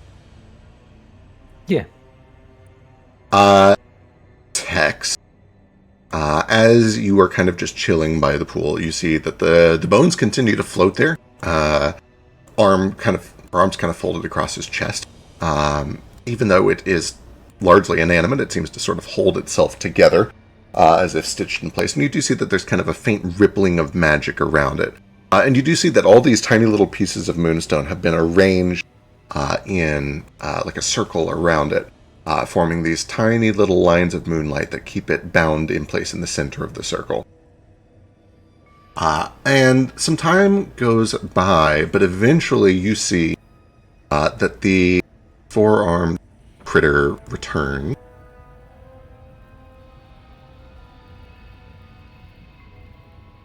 And begins to step down. Doesn't even go through the nicety of like changing to a smaller form, but instead takes these steps as if they were individual steps of a stair instead of going down the long way. Kind of doing the when you try to go up or down the stairs 2 steps at a time to look cool as a kid. He's doing that, but as a fully grown god.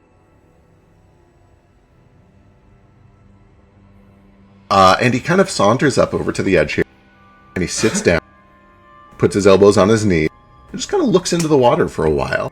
He looks down at you, and he just says, Bayless. You are? Textoris. Strong name. Who's he? Just a guy. Just a guy. It's a big investment for just a guy. I was bored. Where'd you get it? Wouldn't you like to know? I already do, but I do like to hear it. It taps kind of the side of his head. Figured. Gods. Not really the god of security, are you? He goes quiet and he purses his lips. And though he says nothing, you can read on his face, because he is not the god of security or deception, that in fact he does know how to keep a secret, and he won't answer that question. He wears it like a school child. Well, the good news for you is that I can't talk without their investment of mana and magic, and even then I can only speak back when certain conditions are right. That's about the end of the good news that I can have for you, though.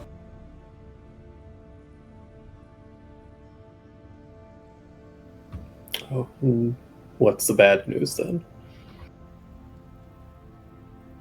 This is a misstep. This is an overreach. Surely you have to understand how foolish this is. And for some guy, you'll meddle in the affairs of gods for some guy. You would have seen him again in the afterlife, surely. What's a few more years on that pathetic planet? Not likely, given both of our conditions.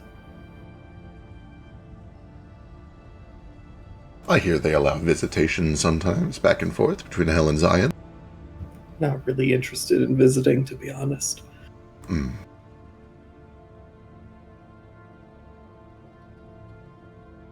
Can you make your point?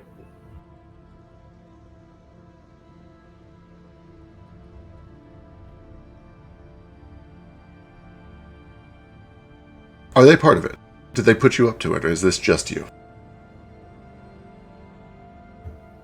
So you look at it like fetch and sketch. It's kind of looking around, a baby boy behind you, fetch and sketch. Jane reading the book. Just me.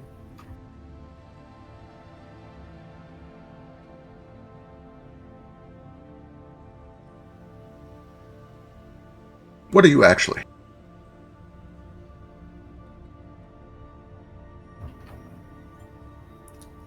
Just a cat. For now. Just a cat. Just a cat. Very well. Enjoy your freedom, just a cat, while you have it.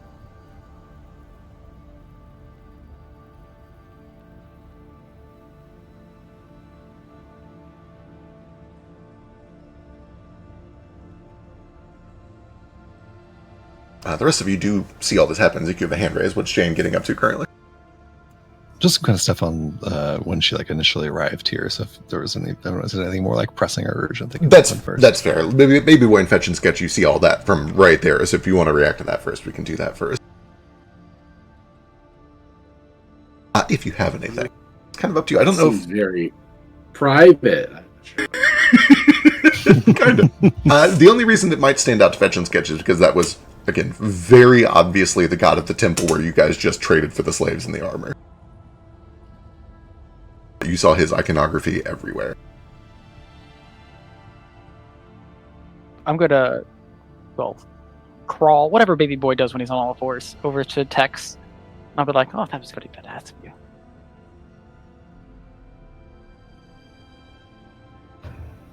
So what your accent is? Yeah. Just a lot on that one. There was some spice on that one. Oh, I said that was very badass of you. Oh, Sorry, bad arse. yeah. There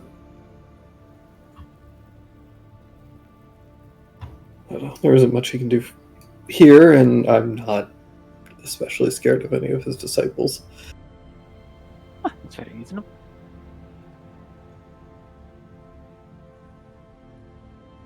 Not really scared of much, honestly. Oh, I've noticed. You seem impatient to get this over with. What's your plan after he's brought back? Or perhaps we should wait until we are in more of a private area to discuss those things. No. Oh, I've got no plan after this. Horrifying. 1,000,000% true.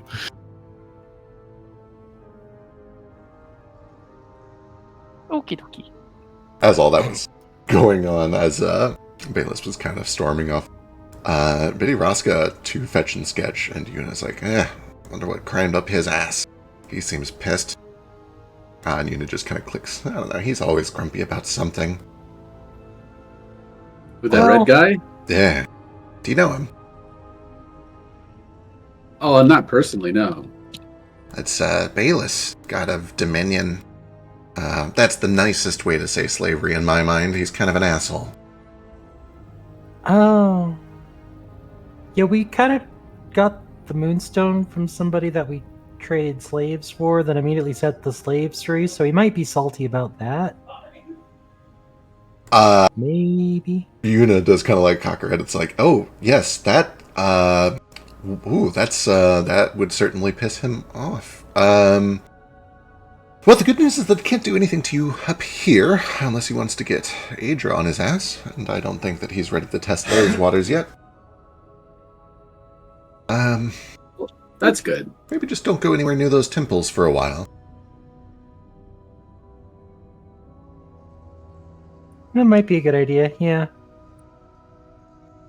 Anyway, corn dogs, yes. And Biddy Raska begins to pull out another little patch from the quilt, and does give 2 pancake battered corn dogs, 1 to each of you. The best part of these is that because they are divine, they will not go straight to your thighs. Oh, thank God, I was wondering, because I just kind of kept eating, and I thought about it, but then I just kept eating. That's great, great. Now, little known fact, Biddy Raska, goddess of the rat folk and carnivals. I love these things. They're great. They're wonderful. But if I ate them all day, every day, I'd be dead by now. I'm dipping mine in the gravy. Oh, boy. That would be really good if it was pancake battered sausage. I don't know about a hot dog. Well, I thought usually with the pancake batter, it was a sausage. Oh, if that's the case, that's delicious then. That's the greatest thing I've ever heard. I'd fuck around with it either way, Yeah.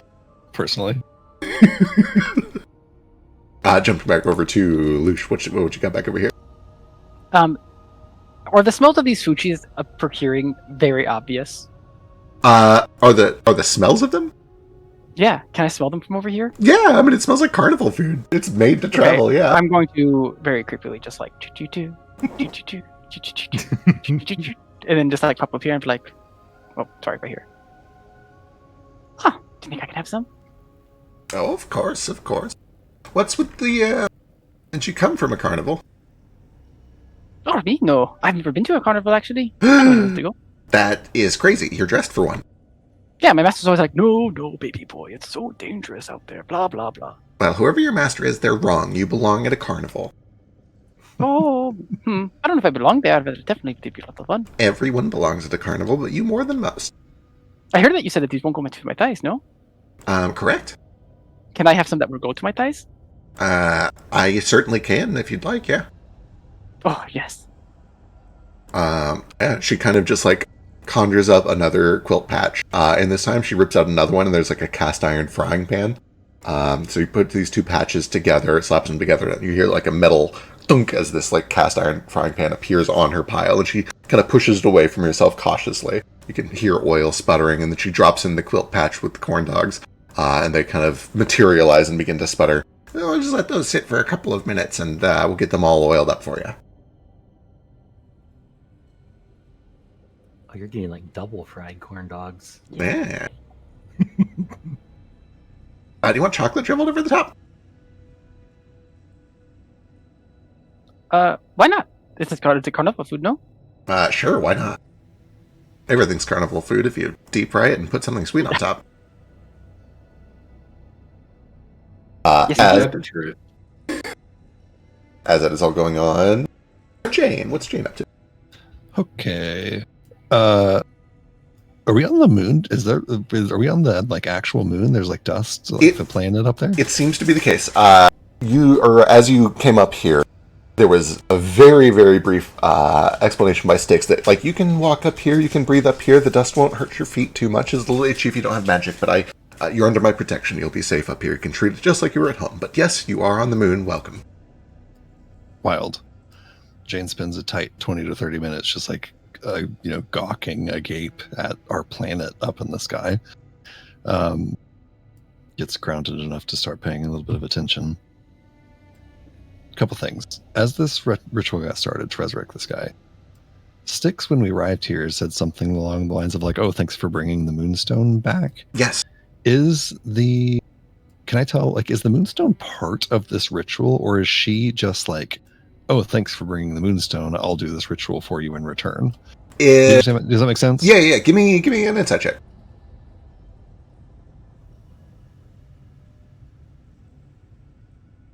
What Jane's essentially wondering is like, could she just resurrect anybody anytime she wants and just doesn't unless moonstone is brought to her? Right.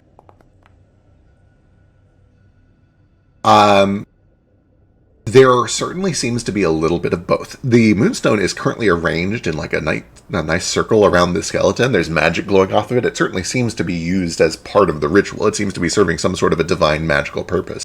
But also, you absolutely picked up an element of like, oh, thanks, I needed this. Thanks for bringing this back to me, is the vibe that you got from her. Sweet. Jane interprets that in the absolute worst possible terms. And won't even make eye contact with her.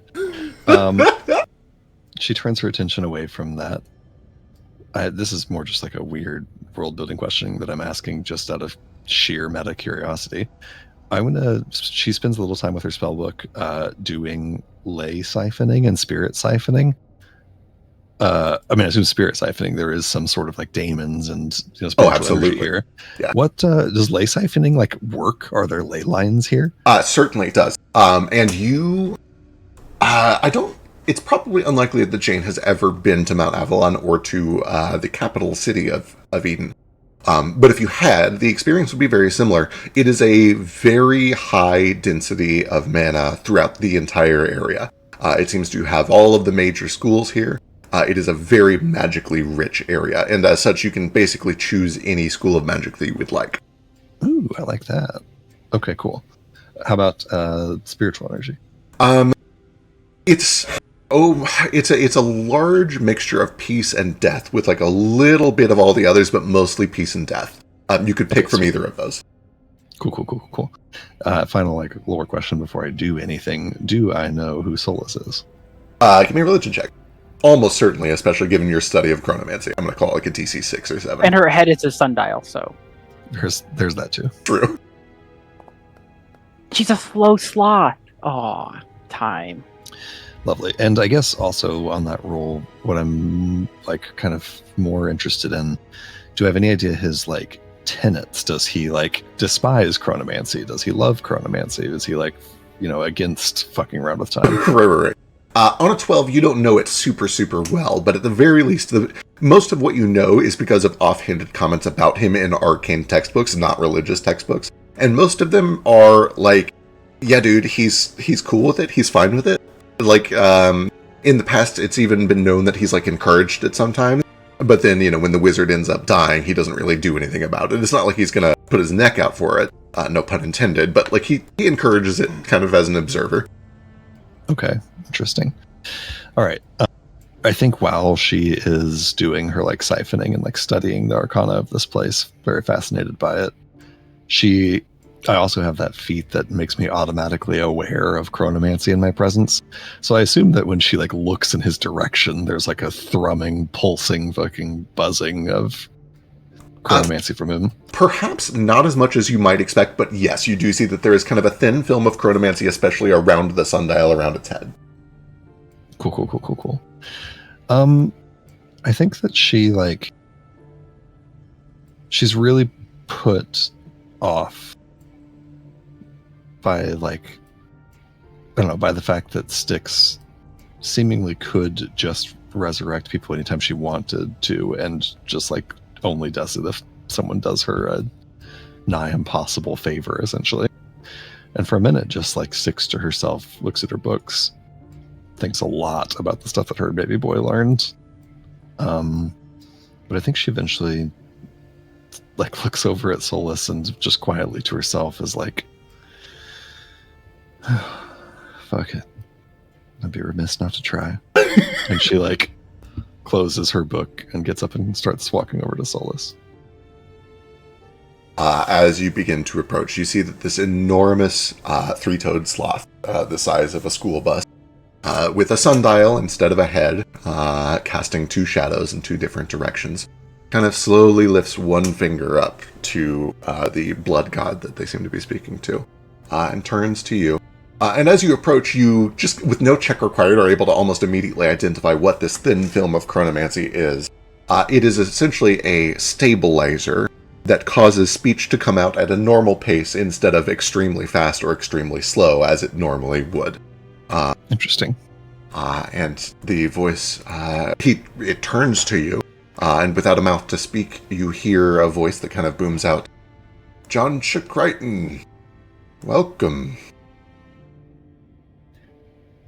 Hello. I am Solus. Yeah, I've heard of you. Oh, You, sorry, before we continue, And you see he reaches down under his belly with his like long claws and very gingerly pulls out this tiny little like velvet pouch and hands it over to you, like the size of a marble pouch. I like pull the drawstring and look inside. Sand. What's this? Sand. You should always have some. Can I, with my quick identification and such, is this magic? Is this just Sure. sand? Give me Arcana check.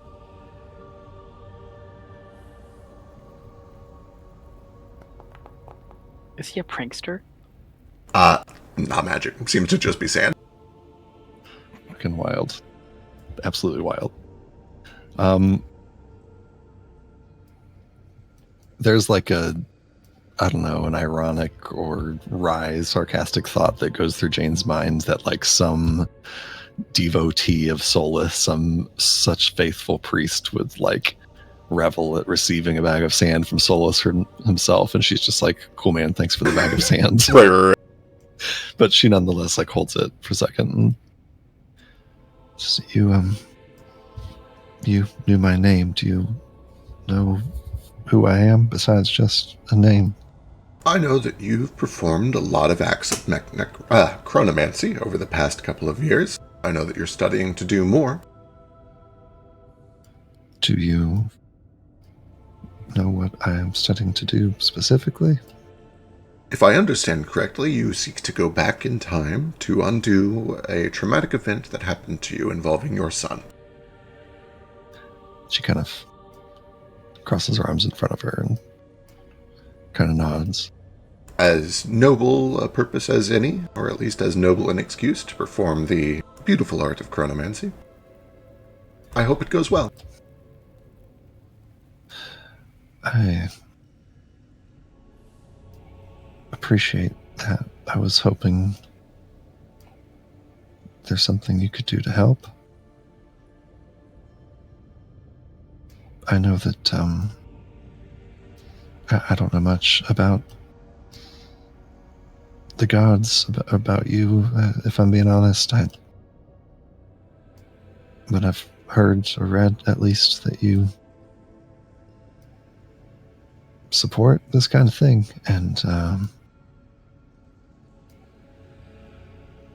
I'm used to having to do everything myself, but if there's anything that you could do,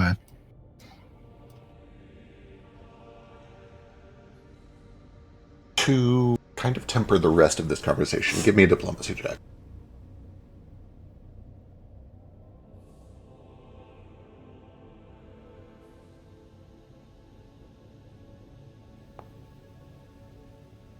It's such an appropriate roll, and it should be -1. Also, I forgot to do. Oh no, out of touch is in there. Never mind, we're good. So 6. I admire your pursuit of the art. I encourage it. I support it. Tell me, though, have you stepped into a temple? One of my temples? Have you offered tithes? Have you given prayers?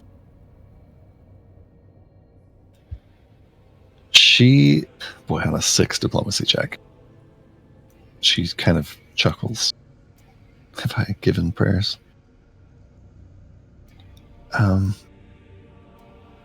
Yeah, for a little while. After Donnie died, that was the first thing I tried. I don't know if I prayed to you specifically. I didn't know much about who the gods were, but I prayed. I begged anyone who was listening. And a whole lot of good that did me. Doesn't seem like anybody's listening. Decided it was better to just take care of things myself, which seems like that's still the case. I'm up here watching gods lounge around while people suffer. Watching a man be resurrected that she could do this for anybody. But she wants us little ants to do her chores for her. She can't go get her stones herself. No, I haven't been to a temple. I gave up on believing that anybody else was going to help me quite a long time ago. You watch as the stone face of the sundial looks down towards the stepwell. Back to you. And then over to the blood that it seems to have been speaking to.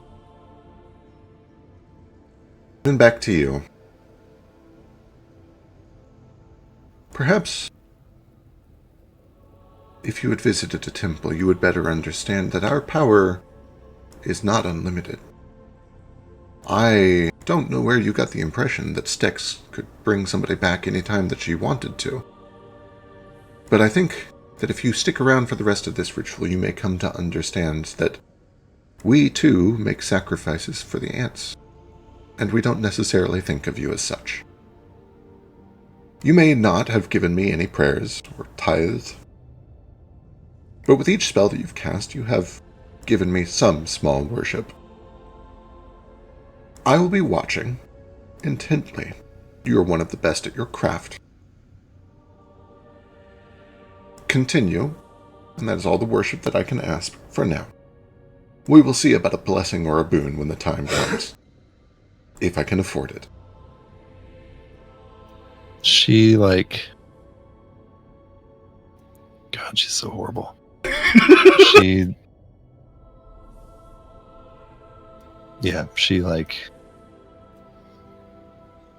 kind of smirks.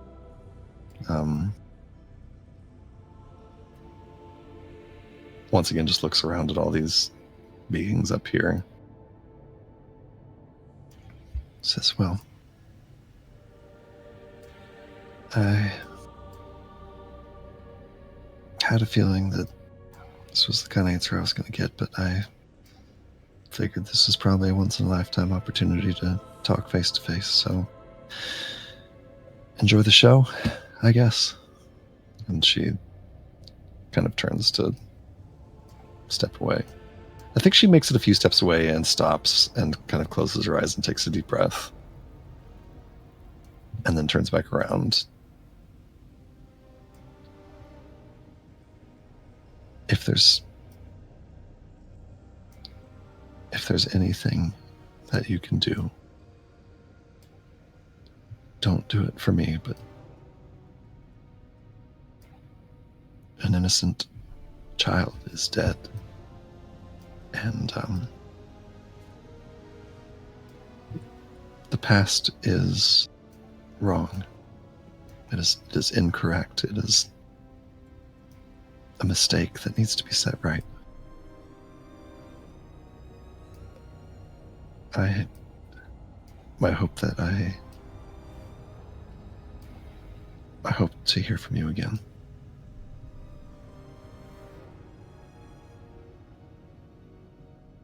Give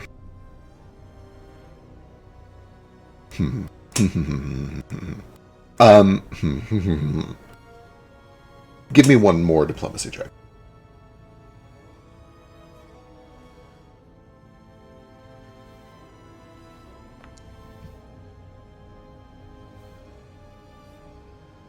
I believe we will see each other in due time.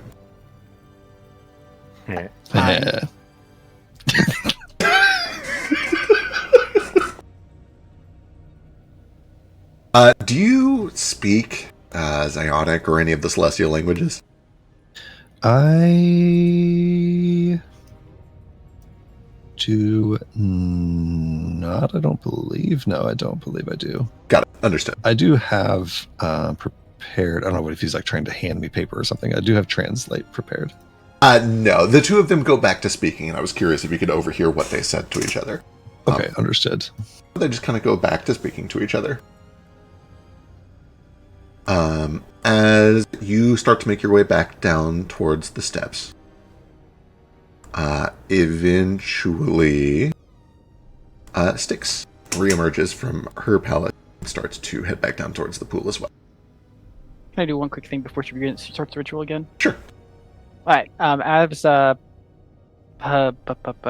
nice mouse lady. Biddy Raska.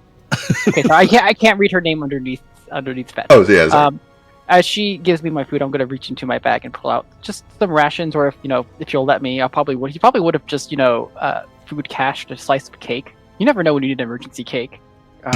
Do you have like a chest of preserving or something? No, he just has pockets. It's a stale Well, that's true. Actually, that's not true. He specifically has those puzzle boxes where he keeps treats inside of. Okay. See, Sure, you can have some kind of stale cake in a puzzle box, absolutely. and I'll give it to her as a thanks. Oh, that's very sweet, I think. Did you make this? Oh no, I can't cook. Where did you get it? Oh, my master put it in the box. I don't know what he got it from. Probably the store. The store? A store Or box? maybe he made it. I No. actually don't know. I am about to say something that's going to sound ingenuine, but I mean it sincerely, so please take it at face value. Leftover store-bought cake is one of my favorite signs of hospitality.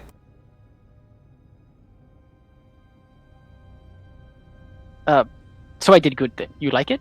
You did good. Very good. Thank you. I'm glad that I could pay you back. I figured that you were probably like a god or something, and I was like, what should I give her? And I was like, I have cake. Oh, I should be very clear. The cake is nice, and I will take it as a minor tribute, but we cannot be bribed as such.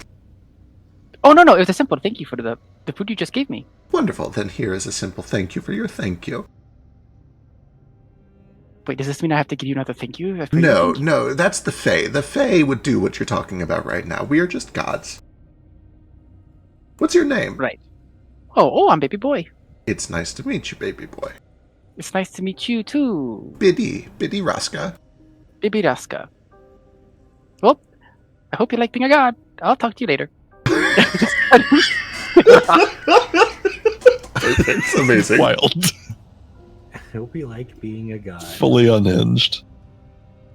Real quick before I forget, I forgot. Before we ever came up here, at the start of the day today, if I could have gathered my party together and said, "Hey, I got figured out a new piece of Arcana. I'd like to try it if y'all don't mind. It's just gonna connect our minds so we can talk privately if we need to. Ooh. And I'll cast telepathic bond on myself and my allies for 8 hours." Excellent. Oh, and I don't have to talk in Illith now, so I can talk to my friends and not be. True. Do you speak in the accent? Let's not open this can of worms again. Yes, because you think in the accent that you have. It's not an accent. It's not an accent to you. We can't go down this road again yet. Wonderful. Styx begins to make her way back down the steps. I actually do have one more quick question. After she kisses after she finishes this ritual, will we be instantly transported back, or will I have time to chat with her? I don't know if you guys know. You can ask her if you want. She just got back. I am really good at rituals. Sure. Give me a religion check. Can I give you occultism? Because that's how all of my rituals are. Sure, you just might get different results. It's either a -1 or a +12. So. She's coming down the stairs. Just ask her. Don't give Jane shit for not just asking a god and then not ask the god yourself. Your understanding on a 30 is that what is happening right now is not a necessary part of this ritual. It's kind of a divine intervention. So it's unclear. When your ritual ends, presumably he'll go back to life and would be sent back down. But you being here is not a necessary part of the ritual. It's something that she has done on the side. Okay, I guess I'll just telepathically connect with her with my collar, and I just assume that since she's a god, she probably knows Illith. Like, oh, can you understand what I'm saying? Oh, yes, that's almost everyone up here except for the people can understand any intent, any language, any attempt at communication. We are not bound by languages the way that you are. I figured as much. I was just hoping that I could talk with you before we get sent back, but I don't know if you have time after you do this, or I didn't want to interrupt you though. I can allow you to linger for some time if you'd like. The ritual is going to take some time, at least a few days. So we will have time here, and we can take breaks during that time. In fact, I'm happy to speak everywhere. Kind of, yes. So, the reason... Okay. Earth days or moon days? Earth days, and I understand. So, bear with me for a moment. Things are strange right now. It hasn't happened in the time that you've been up here, as far as I'm aware, unless it just happened while I was inside. Did anything weird happen while I was inside? Oh, the crabby man came over here and he's all like, blah blah blah. Bayless. That's fine. That's not what I'm talking about. Sorry. Things have been happening. Strange things have been happening for some time, and it's getting worse and worse. The people, my sheep, my flock, and she kind of motions around to just all of the ghosts milling about the place, have been being stolen. Something has been snatching them away from me, back down to the planet. Which is most unfortunate and very troubling, and has taken a tremendous amount of my power to try to prevent. Did my prayer help? It was actually the first prayer I've ever done, so I imagine that was quite powerful. Every prayer helps. Every single one. I can't overstate how much we all depend on your belief, your thoughts, your ambitions, not just your goodwill, but your good actions. And a prayer does count as an action. I don't know entirely what's happening, and that I think is the most concerning part of it all. This is my domain. This is my realm. I may be ascendant, but I am one of them. I am equal. For something to be snatching things out from under my nose like that is troubling, to say the least. As such, the ritual might be a little slower than anticipated. I am very sorry, and I know that you're helping as much as you can from your end. You've done everything right. This is not on you. I don't want to give the impression that you've made a mistake. It is on me. It is my fault. I'm failing to protect my people, and I just have to be so careful. I have a few things to say about that, actually. Sorry. First off, I should probably preface it with this. I know that you are aware that my desire is to become a lich, and you had very valid points. Not a fan? No? Yes. I realized that it might be quite disrespectful to your whole domain and all that. Not all that, that's very rude. To your domain. And I apologize for that. My domain being the prevention of wayward souls, yes. I don't care about living forever, that's fine. Necromancy does not irk me, except in that it destroys the soul, yes. Though, as you said, if we use a moonstone, it should limit or eliminate that. So I will try to be careful as possible. Correct. If you were to use the moonstone to achieve lichdom, then that should keep your soul largely intact, and I still can't say that I approve. It's risky, and I would prefer that the moonstone was used in other ways, but it is better than doing it through arcana or occultism, I suppose. It looks like there might be some left over after this that I was hoping to use. Obviously, if I go through, I know that it might be all stinky or not good for you, but you can come hang out and just watch me do it if you wish. I don't want to watch, thank you very much, but I don't need all of this moonstone in order to bring your friend back. There will be leftovers, and you may have it if you'd like. I am deeply jealous of it. I would love to have it. I would be willing to barter with you for it, but I am not a god of cheating or stealing.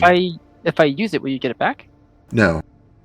Oh, that's on. Oh. Yes, you understand now. Yes. Now that makes me sad. It does make me sad as well, although there will be a silver lining in that your soul may not be damaged by the process because you used it. Okay, well, you're also saying that you're having problems with your souls. Perhaps we could help by finding out information while we're down there? That would because I tremendous. think it'd be really nice to be friends or allies, and maybe we can hang out sometime. Once things have calmed down. Let's slow down. Let's not come straight to allies or perhaps even friends until we get the necromancy thing sorted out. Acquaintance? Yes, friendly acquaintance is fine, especially if you intend to help with the things disappearing. Are you religious at all? Do you know anything of the gods or the angels or the way that all this works?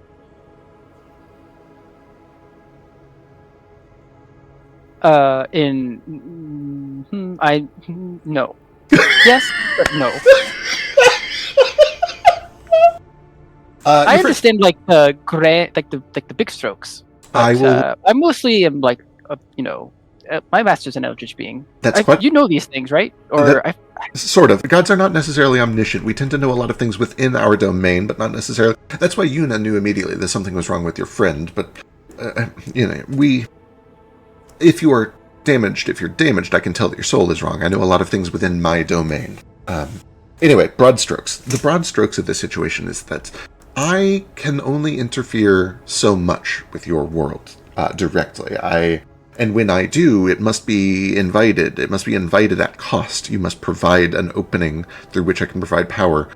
For us to meddle uninvited would be to earn the ire of Aedra, which is a big, scary god that says we can't do things without being invited. Right. But if it's like a favor for a friend, then I could do you a favor, no?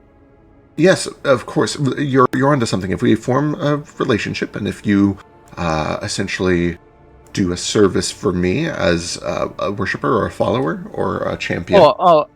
You understand why I was a little hesitant to jump straight to allies. Yes. Oh, allies is a strong word. That just kind of slipped out. I've been learning about allies recently.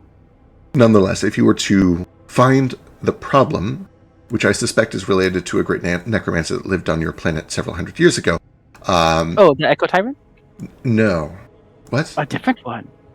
No, you knew him as the Desolate King. He was a real pain in my side a few hundred years ago. Oh, yeah. He's a pain on our side, too. Great, then we are friends of... enemies of our enemies. Anyway, I suspect it's too late, you can't take it back now. I suspect that he made behind all of this, there are some of the telltale signs of his energy.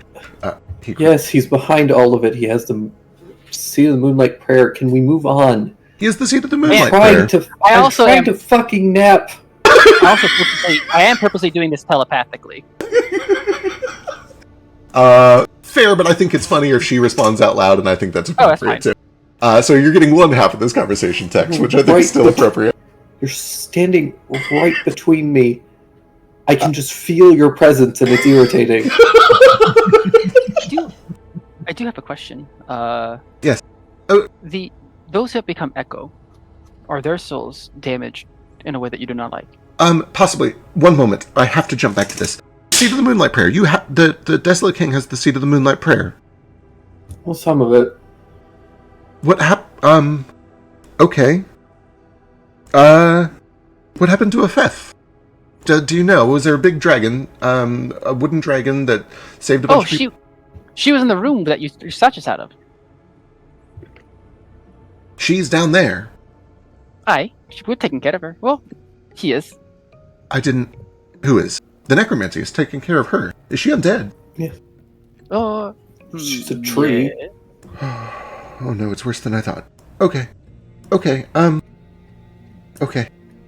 This is not tremendous news. This is not great. No. So I'm not going to ask you to become a champion of mine or anything crazy like that. I understand that you have devotions, and frankly, I don't know if I am interested. But if you can help recover the Seed of the Moonlight Prayer and get it out of the hands of that necromancer, it would mean the world to me, or at least the moon to me, and all of the people on it, and all the people that I'm trying to bring up here and guide to where they need to go. It's really interfering with my plans, and this is the first time in my ascendancy that anyone has been able to steal souls from the afterlife. And that does not look great when you are the new god on the block. Right. What? We will do what we were going to do, which I think was that. Okay, echoes. Sorry, are echoes damaged? Talk to me. What are echoes? What? Tell me about echoes. Oh, you know about forbidden knowledge, no? I know. The limitations of the minds of both mortals and gods, and how if you learn too much, you can not only go insane, but your body manifests kind of that insanity in a way that is eldritch. This sounds like Grimm's domain. Okay, yes, I've heard of some of these things, and you're asking whether people who have been destroyed by eldritch knowledge have their souls destroyed. It's not even that they're destroyed, they're just kind of mutated. Scrambled? In a way. It's my understanding, and again, this is not my domain, I can check with... In fact, I can summon Grimm if you'd like. I mean, I thought souls were your domain. Souls are my domain. So, would you not...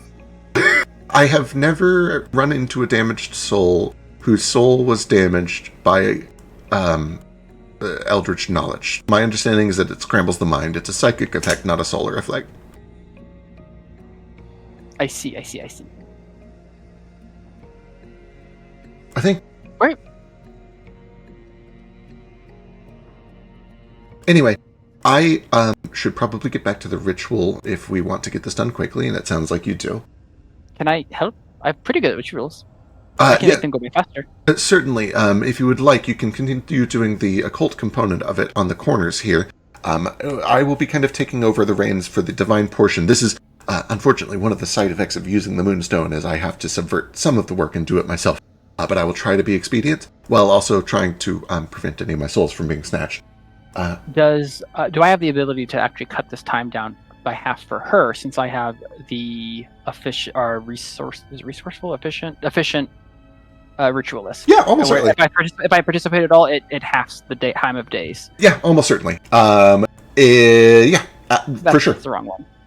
You're able to find ways to kind of channel additional power in ways that are very useful to her, that allow her to kind of like remain free. And you do see over the course of the next couple of hours or so that we'll kind of just play it out. There's a moment where she is in the water, and she is kind of performing rites, which for all the world just looks like she is saying some sort of a prayer. You can't imagine to whom.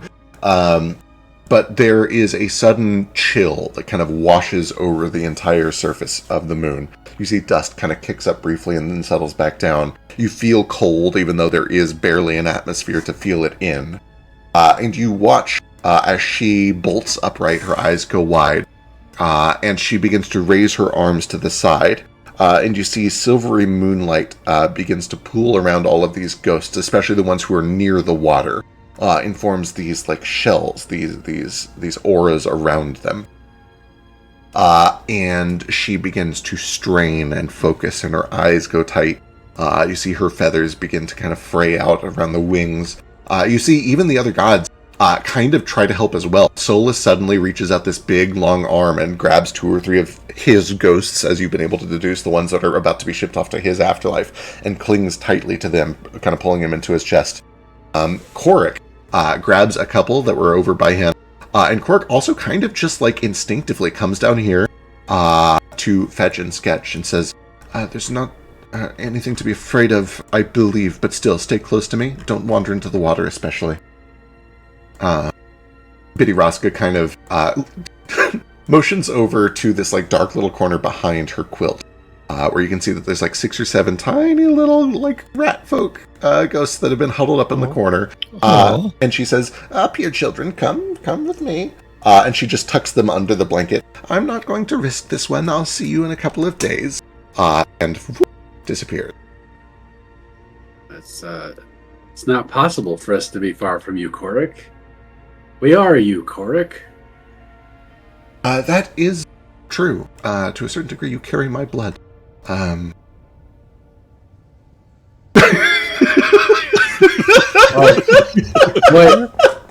Boy, you love learning that your religion that you're zealous to is, technically, what was the word he said? Technically true. That was more me than Korik. True in a matter of speaking, correct? Maybe you could say that. See how you interpret it that way over the years. Right. You watch as, in spite of all of these defenses and preparations and energy being visibly exerted by Styx, every now and then one of these ghosts is pulled down into the water or even through the moon itself, or rather, I should say, up towards the void of space and towards the pale blue dot that is hanging where the moon would be in the sky. And this goes on for about a minute or two, until eventually the cold wind stops. And she says, okay. We lost a couple. Give me a moment. I need to go write them down so I can look for them later. I'll be back. Question. Yes. Can I try casting Dispel Magic on these guys as they're trying to get pulled away? You can certainly try. What level are you casting at? We're not planning on going anywhere crazy, so I'll spend one of my 5th level spells. Why not? See what happens.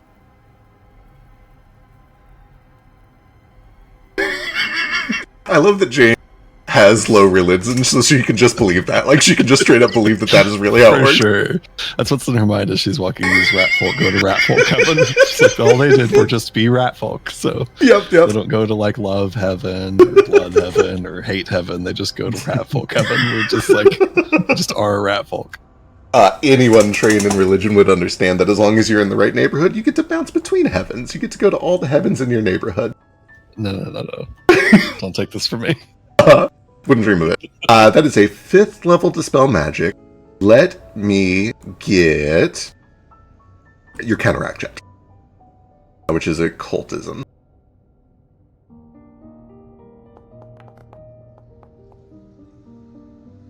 Uh, 26 is very good. It does nothing.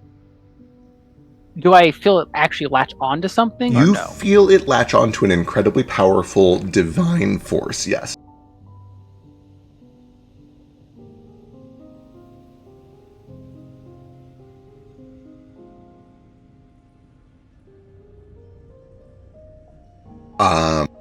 And eventually, the wave passes, and she goes off. And you can see, I played it off very quickly. When she finally comes down from this, her heart is beating, and you can see that there are just tears coming from the corners of her eyes. And she begins to repeat names to herself. And says, okay. Let me write them down so I know to go look for them when this is all over. Give me a moment. And you're left alone for a short time again. As she goes on, Cora kind of relaxes a little. Says, oh, good, you're still here. They are still here. We are all still here. I have been meaning to ask the two of you, why do you travel with the bloodless? That's me. Oh. So you mentioned that this plane sort of translates language in Yes. such a way that they could easily explain it. So can you explain that term? Yeah, the way that you would interpret that is an inorganic, non. How do I put that? A creature that is alive but was not born through natural processes, an unnatural life form. Something. The very literal translation of it would be a creature without a family. Oh.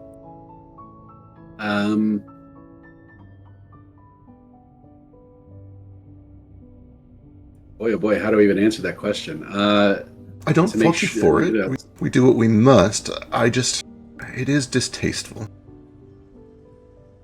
To keep it away from things that matter, to keep it from harming the thing, just to keep an eye on it, more or less. To know your enemy, I understand. Very well. I can see. I think What? Go ahead. it's complicated too, guys. I believe it used to be alive. Many things used to be alive, but we do not make pacts with our dead.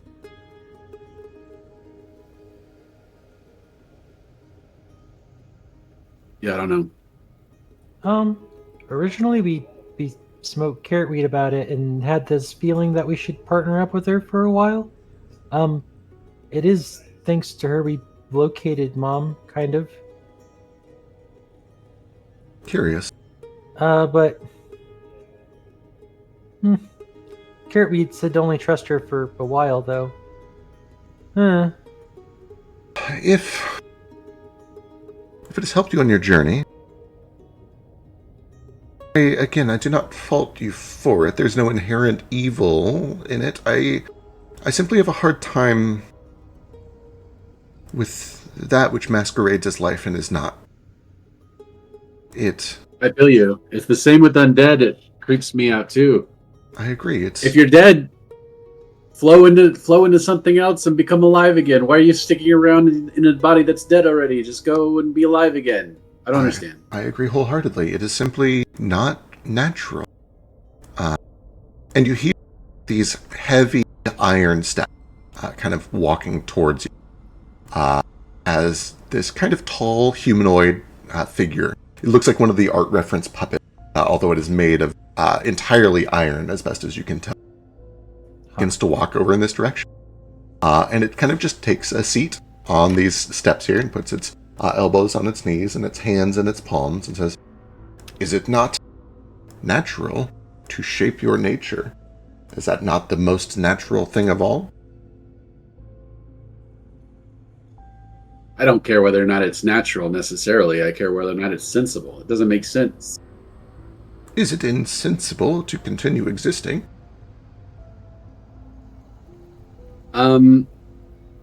Let's say you are a carpenter and you're a forester and you're talented, and all of the town like treasures your abilities because you're so good at it. You build a wonderful, beautiful, enormous house for yourself and your family, and you raise such a family and have such a good life. And you become an old man, and you have all of these treasures and artifacts. And instead of passing them down to your village and your family and your sons and your daughters, you take them with you into another plane of existence. It's selfish to stay alive, air quotes, in my opinion. You've had your time. It's the next generation's time. You're going to be the next generation eventually, and you'll wish you had been kinder to it. Is it not the case, then, that one's body could be the mansion or the furniture or the tool that you create for the next generation? And by creating it in a way that will persist, you are providing a gift to the generation that you will remain with. Is not knowledge the most useful gift that you can pass on? It's not, no. I'm intrigued. What is?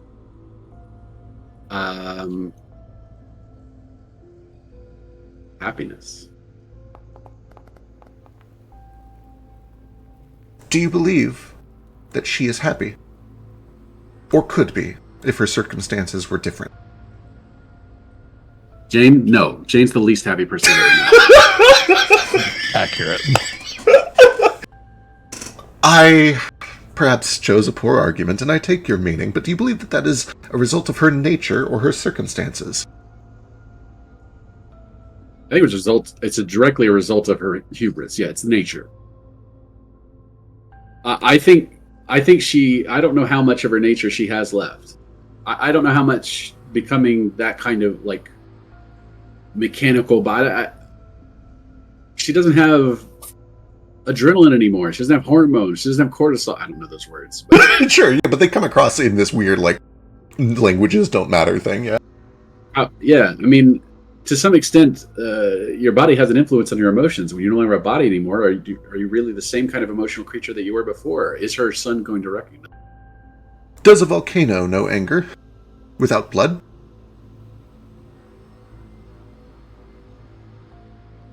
Yes. Does the wind know feistiness? Does the sea know wrath? Emotion is not driven by blood alone, but by chaos. Any form that can change can have emotion and love and hate and fear and happiness. Who's to say that blood is the only life that matters? True. But a boulder rolling down the side of a mountain, crushing a house is not the same thing as intentionally crushing a house with a boulder. These are two different things. There's an intentionality that matters. One of them is an action, or one of them is something that matters, and one of them is something that doesn't. I don't know that. I don't know that it. I mean, I'm not Jane, but I hope she finds some kind of meaning, and I hope she thinks she matters and find. I just don't think it will. I don't know that. It's a tragedy, honestly. You see that across the smooth iron surface of this creature, there's a little line that gets drawn and a faint upward smile and then a pair of eyes that are closed and just kind of this like pleasant, calm smile. That you think she is capable of finding meaning is more than enough for me. As always, Korik, your children take after you. They are beautiful. Take good care of them. And this creature begins to tromp away. So sweet. What was that? That's Gun. Oh, you know him. Yeah, I've done some breeding. God of Iron and Creation. He is a good enough fellow, but I think that he's a little bit too, I don't think he has respect for life the way that we do. So he's the god of things that don't matter. I don't know if Cora laughs, but I think that is a very good way to put it. Perhaps, yes. He's a god of facsimiles, a god of trying to imbue life and meaning into things that are lesser. Gotcha. Perhaps. I admit, I am not all-knowing. There may be some truth in some of his words, but I think that we should take after our own before we begin branching out into the mysteries of whether dirt can love.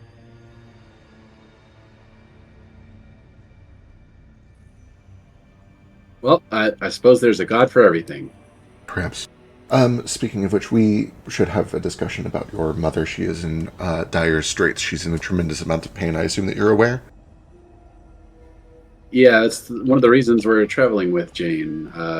Theoretically, she may be able to help us. Ah. I understand. This clarifies a lot of things for me.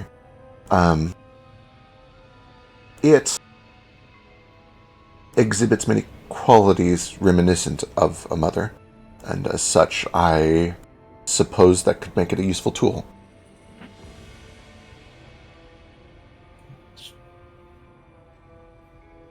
Yep. Like, boy, oh boy. She used to be a mother, or well, I guess she still is, but that's why she's like that. She's trying to get life back for her child who didn't get to live. It's at this point that Styx kind of wades over. Just, I'm terribly sorry. I couldn't help but overhear. She has a soul. That is my domain. She may not have blood, but she has a soul. Sorry, carry on. I'm going to do my ritual. Out of curiosity, I should have asked this a little sooner. How much of this conversation am I hearing, if any? I mean, it's being spoken aloud in a world where language doesn't matter, so it's kind of up to you. I know it's also being said about me, though, so people are, like, hushing their voices. I totally understand that. That's fair. Mostly what I'm curious about is, did I hear Styx say that just now? Styx said that with the intention that it would be heard by many people. So yeah, that part for sure. Lovely. If nothing else, Styx does just say she has a soul. Terrific to know. Because Jane has only ever basically had it on Tesseract's word that her soul was moved to this robot, so good to know. Yep. Korik does say, forgive me, I feel that perhaps I don't intend to drive a wedge between you and those that you travel with. That's not my purpose, and if they're useful to you, then I support your use of them. Your mother prays to me frequently, and I have difficulty responding, but I hear them all. And when she prays for you and for your father, more than she prays for her own well-being. And I believe that might bring you some, if not peace, then motive. She needs you to be alive. She needs it more than anything else. I have done everything that I can in my power to bring you back together, and I will continue to do everything in my power to send you after her.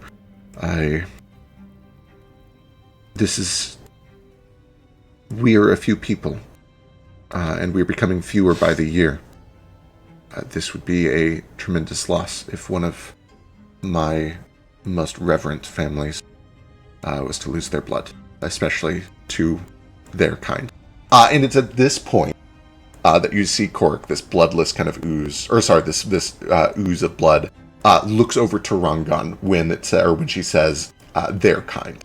And it almost like cracks instantly that there is a tremendous kind of quiet feud between these two, and that it may largely be fueled by what is happening in the southern part of Zulukar currently, and the use of technology to stamp out your life, your bloodline. Well, that makes sense. Makes sense. Actually, yeah, we're kind of the last of the Karuki tribe. I don't know how many how many tribes like follow Korik? Is it just the Karuki, or maybe like one or two others? Fewer and fewer. In past years, even when you were young, I could have said that dozens still worshipped. Dozens of families, I should say. Now, there are remnants of dozens of families. There are maybe a dozen or two different bloodlines that carry my truths, but it is dwindling quickly. Much of what I am is no longer the concrete image of me that you have worshipped and respected and served. I'm quickly becoming... We don't have a very good word for it in your tongue, but we call it reborn. I'm going to be reshaped by what people think of me now. It is natural for gods to do this, but I don't believe that I like I don't like what I'm being reshaped into. I wondered why you were a little smaller than I thought you'd be. No offense. Yes,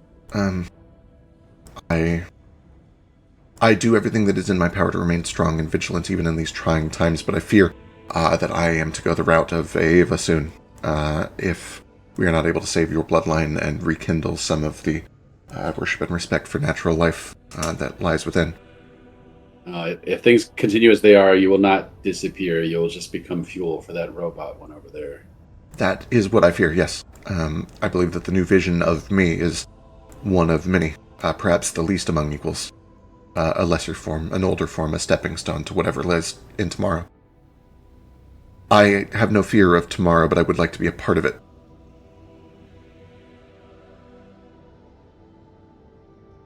Me too. Very well. I will We'll aid do you our there. best. We have a hand raised from Jane. Jane, what are you doing during all this? Yeah. At some point during all that, I think she's probably like overhearing bits and pieces. I don't think she's hearing all the details, but I think that she like, I don't know, can tell that she is being talked about at least in like from what Stick says. Yeah, I don't know. I think that she like I typed over there, like a kind of agrees in broad strokes that like her current existence isn't real life. That's like, I don't know. She's thinking about that while she's kind of sitting here, mostly like laying on her back, looking up at dust, looking up at the planet, and like studying the shapes of the continents and like finding her home, not her home, but her country in there. She's going to cast a spell. This is the spell that I got from lay siphoning, so I think she just kind of like grabs up the magic from all around her, for it's so like prevalent in this place. And just cast message on Booker. I know he won't get this till the next time that he sleeps, but she just kind of like, while staring up at the planet and while like siphoning magic, just says, You're not going to believe this, but I am on the moon right now. Like the actual moon. There's a lot to tell you. I have found all the answers that I need. It's not going to be long now. I just want you to know that I can see the entire world right now. And there is nowhere that I want to be other than home with you and with Donnie. And I love you. And she kind of just like lets go of that magic and lets it kind of drift off. As your dream message has to make a little bit of a leap across the pond, back down towards the planet. You feel the magic depart and be whisked away. I don't know if Jane hears it. Jane, I think, is a little occupied, but back down by Korik and Fetch and Sketch. Yuna says, if she is not a person capable of love, and if she does not have a family, then I will eat my own feathers. And she kind of starts to walk off.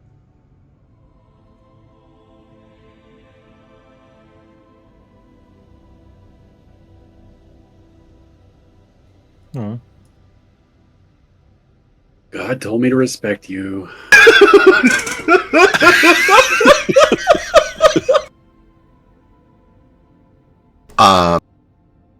As all that is going on, a couple. Well, we'll do these in order. First of all, Styx kind of gets to a point in the ritual, baby boy, where she says, "Okay, I'm going to need to unpack this first bit of moonstone.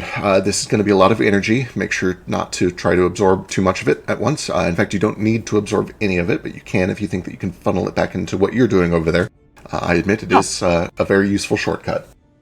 Could I put on enough of that I can get a level up? Perhaps. I was gonna say, if you got any of that. It's so hard for me because normally I would, in character, be like, sorry, I didn't catch that, and now I have to, like, not do that when the gods are here. But yes, who knows, this might be enough to get a level up, we'll see. No, I'm not gonna. I'm not gonna do this. That was just a joke. Baby boy doesn't know what leveling up is. She reaches down into the pool in front of her, and she scoops up one of these chunks of moonstone.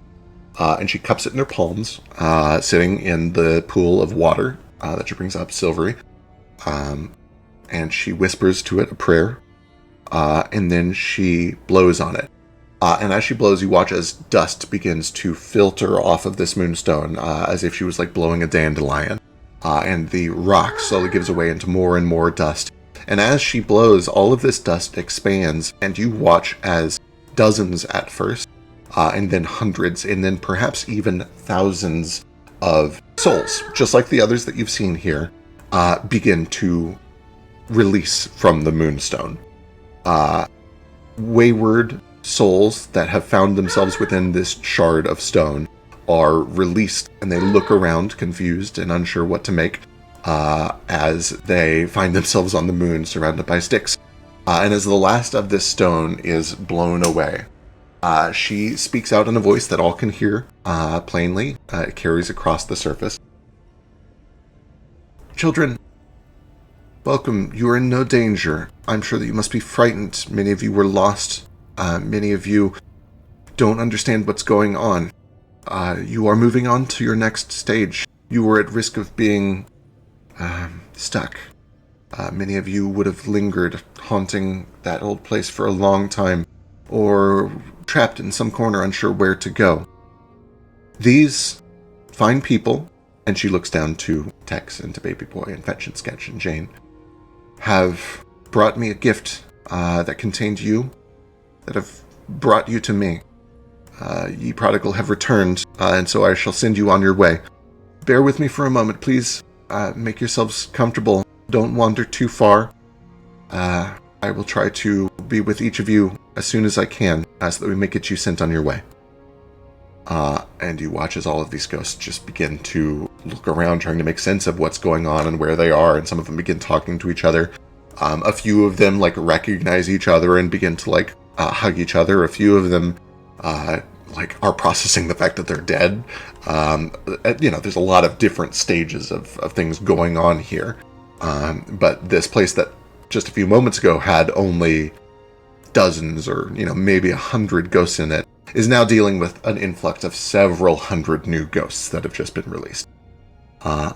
And just like that, she goes back to the ritual. You have a hand raised, Baby Boy.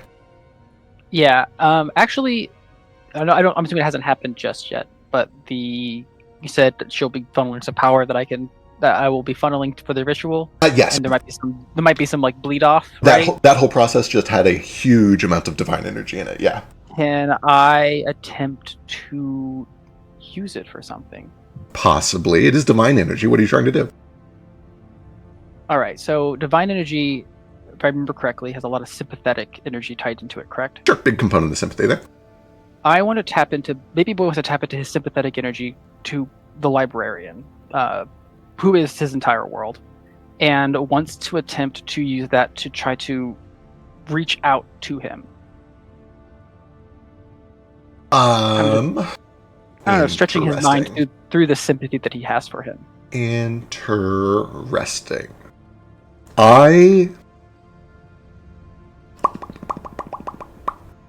You can.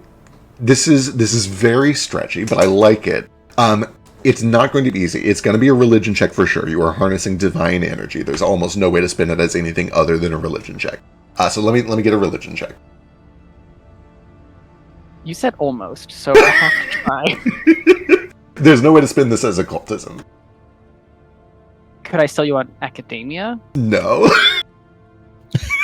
Okay, here's a big stretch. Can I sell you an arcane security as I'm like trying to hack this and tap into this ritual and alter the way that this magic is? No, I don't think that. Damn. All right. Are there negative consequences to me failing? No, there's no like negative. There's not like a. I don't think that you're going to hurt anything by messing this up, but. Okay. I have a -1. So. Good luck.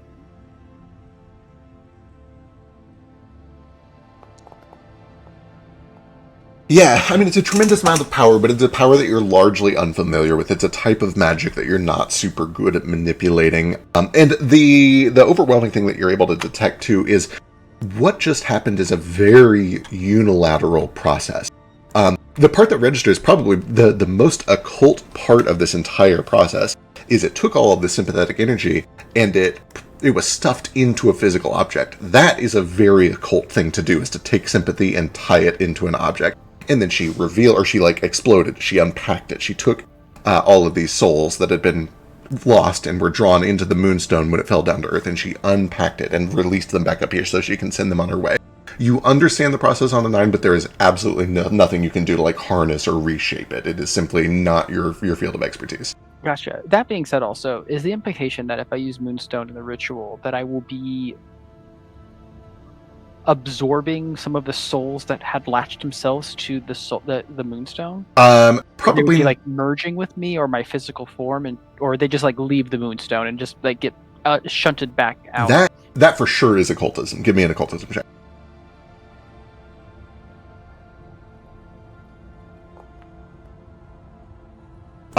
You are confident that you're not going to destroy or absorb them, and if that was the case, she would probably be much more unhappy about it than she is.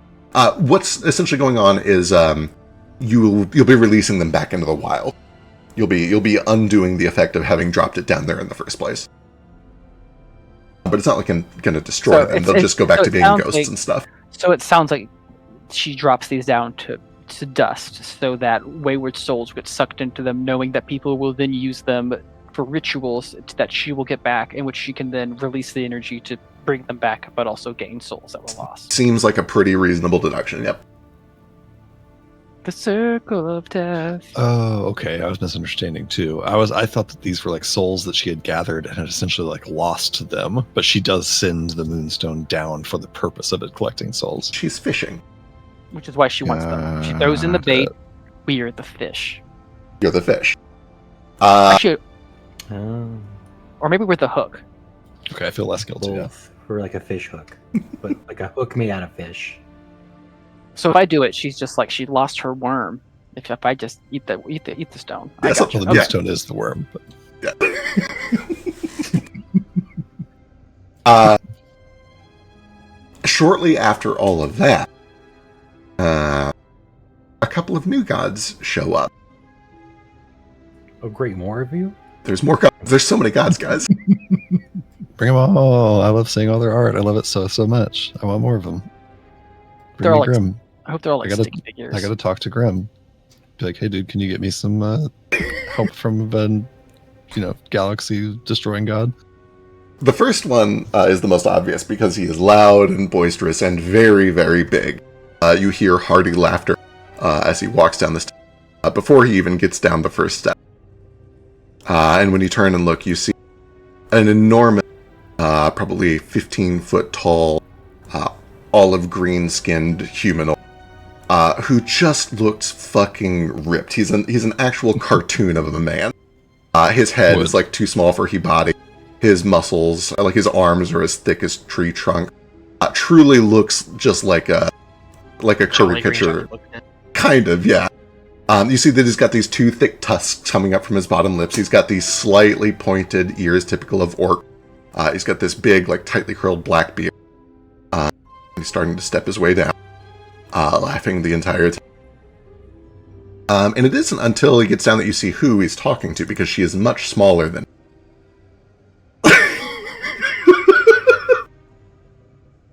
Sorry, I'm catching up on text over there. Accompanying him down is a smaller humanoid figure. She is dark-skinned, covered in paint, though, which is most notable at her. She has the body of a Neolithic fertility idol, and I mean that in the most literal way possible.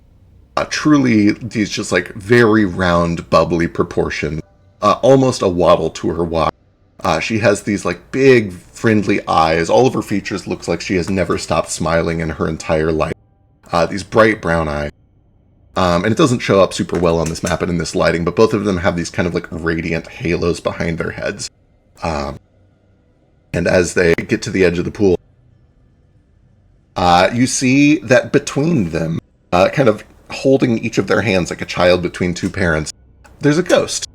And though this ghost is kind of amorphous and doesn't have a super strong visage, the ghost, I don't even know how you know this. I think Tex just knows it because Tex is very attuned to demonic energy and souls. This is the ghost of Prospero. This is Prospero being brought from wherever his afterlife was. And the large, giant orc kind of calls out across the water, "Styx, we've brought him." And she said, "Oh, good, wonderful. He can, oh boy, keep a close eye on him, please. They've been going missing, and there's this huge influx that just came in. I'll do my best to keep an eye on him. Just please keep him safe while we're doing the ritual." Gary with door, Kevin. And she kind of goes Hard back. disagree.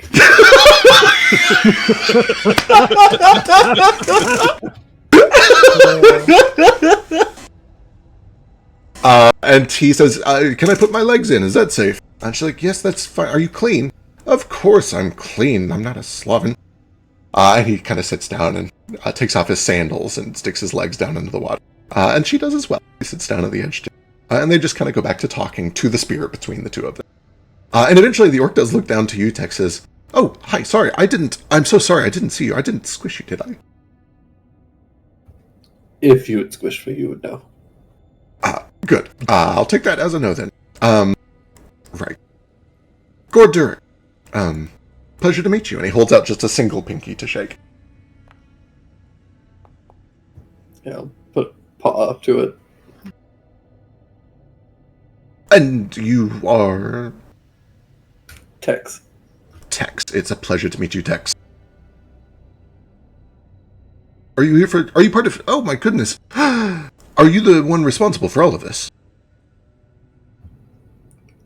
Yep, just me. Uh-huh. Thanks, Tex. Well, that's great news. We... Saving your lives, you ungrateful piece of shit. I said nothing. I'm grateful. We had a long talk with Prospero about it, and he understands the consequences. We've assured him that it'll only be gone for a short time, and he seems very excited to be back. He'll be very thankful once he's able to speak again. Take good care of him while he's down there. Oh god, he'll be able to speak again. True. Jane with a 12. You don't know for sure on a 12 who the big one is, but it seems so reasonable to deduce that he's probably the god of orcs. It just kind of tracks. Yeah. He looks like a big giant orc. The only real alternative is maybe the god of giants, but I don't know, he's got green skin and tusks. It seems to kind of write itself. On a 12, you do know for sure that Mana Bemwe is the patron god of, or goddess of humans. She is the creator goddess of humans. She was the first of the ascendant creator gods besides dragons, and she is essentially the one that taught all of the other species how to ascend themselves. She is the mother of all humanoid species, essentially. Sick. You also read about Prospero, so you know that he was an orc, so... True.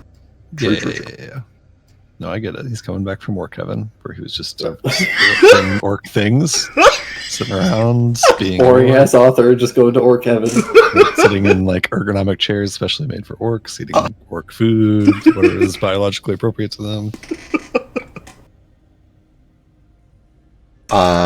Wonderful. They continue to kind of just like small talk to each other. And a little bit to Tex, actually. The orc kind of watches. So you knew Prospero in life? Not really. That's unusual. That is most unusual. Most people don't dedicate this many resources to somebody that they don't know well. Is he of value to you? Not really. I'm just easily bored. I think it is probably about this time that Monabimwe kind of leans forward and says, "Oh, okay, then why are you just bored? Is that the only reason you're bringing him back?"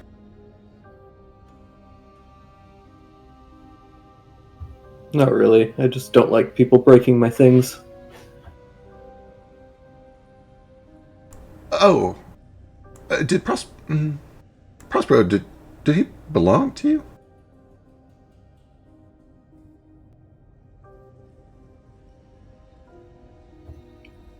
Oh, I thought you were asking Prospero that. You have his ghost there. Oh, no. Sorry, speaking to you. No, not exactly. It's not every day that we get to speak to mortals, and certainly not mortals of your kind, so, forgive me, I'm Manabimwe. Tex. Pleasure to meet you, Tex.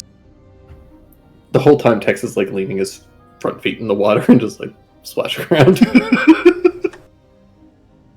It is... Just like very just half in this conversation. Uh-huh. I think it is about this time that you hear Yuna's voice from behind you on the other side finally say, "I have an inkling of why he's doing it, but I'm not sure."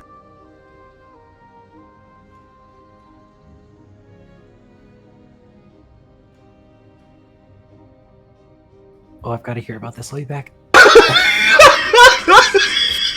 I have to be part of this conversation. She comes over to the edge of the water and she kind of sits down and dips her toes in. So, am I right? Is it for someone? Right. For me, I guess. All right. I understand. We are not far enough along in this. I get it. I understand. I see. Well, is there anyone else involved? It may be for you, but do you think anyone else will benefit?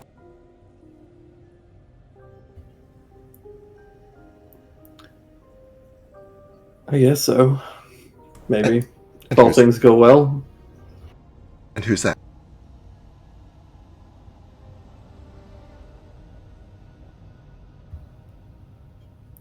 You seem to think that you know, so why don't you enlighten me?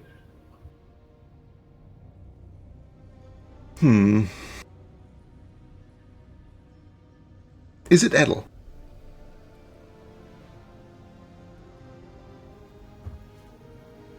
Possibly. That's the curious part for me. I've been getting so many mixed signals from Edel, and now I'm getting them from you, and I admit, I know love in many of its most bizarre and arcane forms, but even this is something I don't encounter frequently.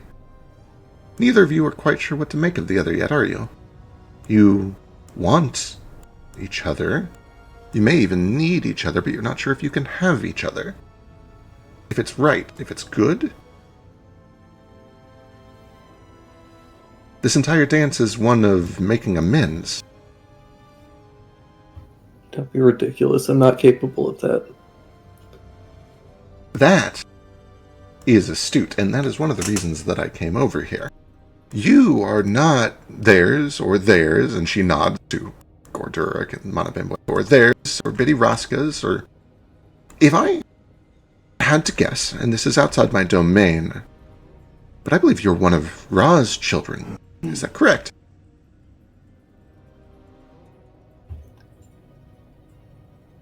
I don't know.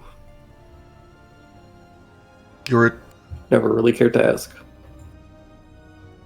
That certainly sounds like one of them. Well, if that ends up being the case, it would not be the first time that one has fallen in love, although it is unusual for one who seems so dispassionate, detached. Don't be ridiculous. The only reason I'm doing this is because of what Edel did to me. Which is?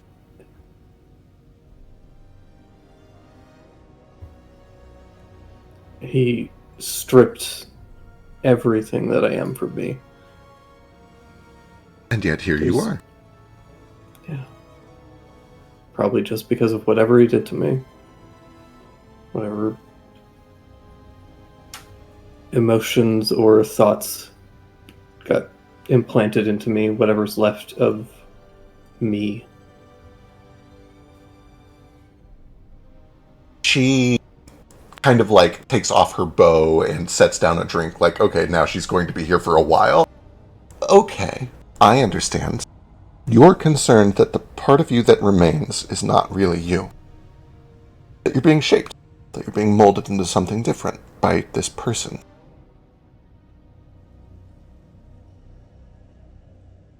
Would I even know if I wasn't? Perhaps with some reflection, but it's a reasonable fear. A lot of people have this fear. This is something that many very mundane and normal humans deal with too. Granted, their circumstances are a little less extreme than yours, but... Okay. So, what if you're right? What if you're becoming a new creature?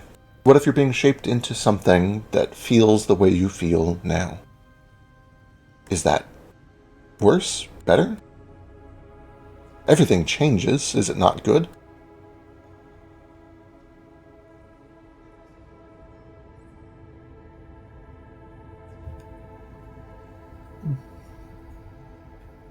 I guess I never really cared. Until now. Just is.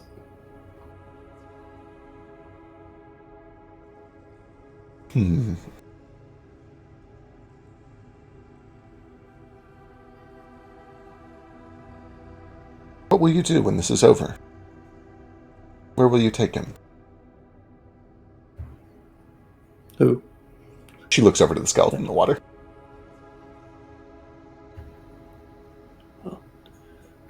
Well, I'll let him go, get back to Edel, and then I'll go about my business. Which is?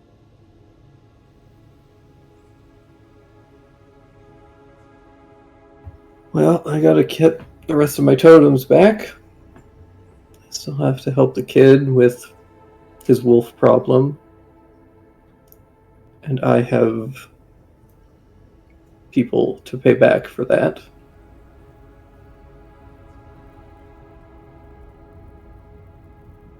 She keeps like blinking and cocking her head to the side like she's found a puzzle, like she's trying to unlock something that she's never seen before. What do you suppose Edel will do?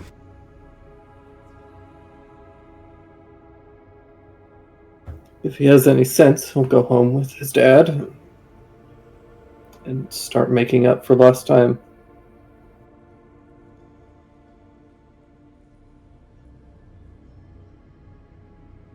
And is that what you want?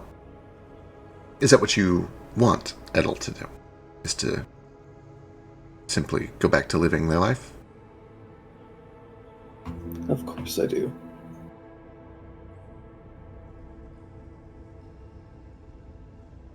But were you not a big part of it?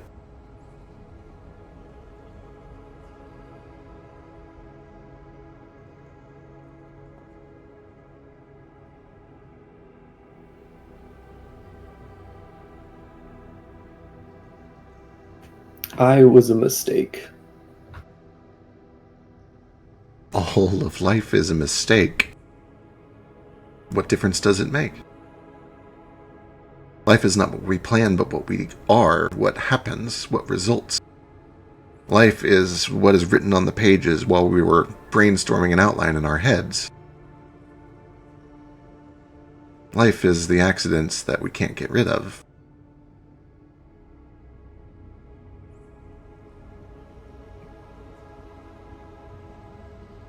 And love is when we learn to understand that maybe that's where the real important stories lie after all.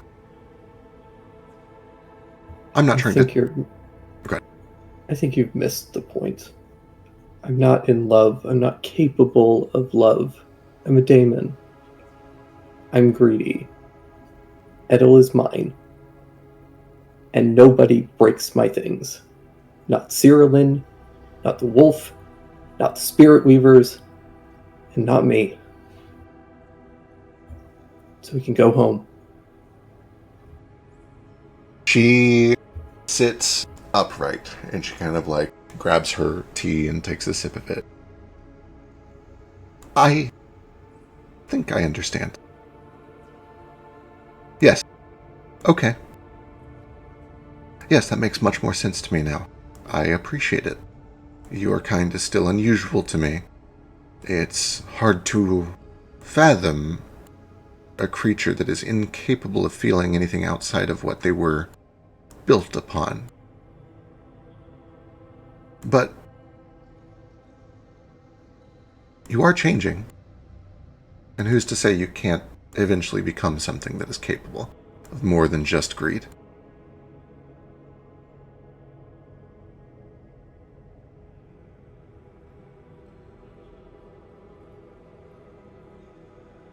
That's not what I was made for. I have a little secret. None of us were made for anything. We were simply made. What we do is up to us. She kind of starts to pack up her thing.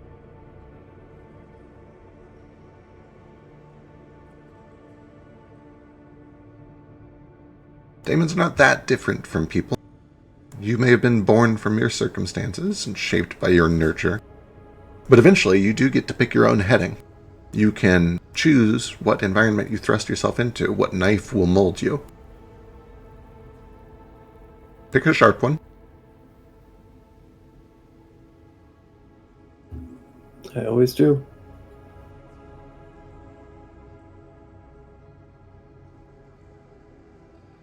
He just splashes at the water a little.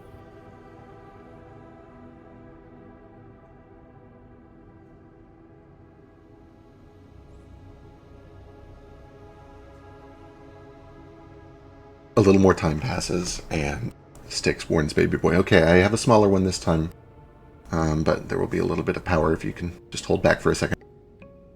And she kind of goes through the process again. This time when she releases it, there's a few hundred souls. What's notable about this one, this smaller piece, is there are fewer souls, but they're also more broken. You see parts of ghosts start to come out, slipped away bits and pieces. You actually spot a few of the ghosts from earlier run over and reconnect with these lost pieces. And you see one of them kind of reaches down and, it's all kind of amorphous. It's kind of ghosty, oozy, ectoplasmic, but they essentially reach down and find their arm and stuff it back into place, sort of, in a weird ghosty way. And she makes her speech and she guides them to where they can go rest for a while she continues the ritual and begins to move on to the next one. Do I need to do anything? No, essentially she's just warning you so that you can kind of like pause, so you're not like disturbed by that. Oh, gotcha.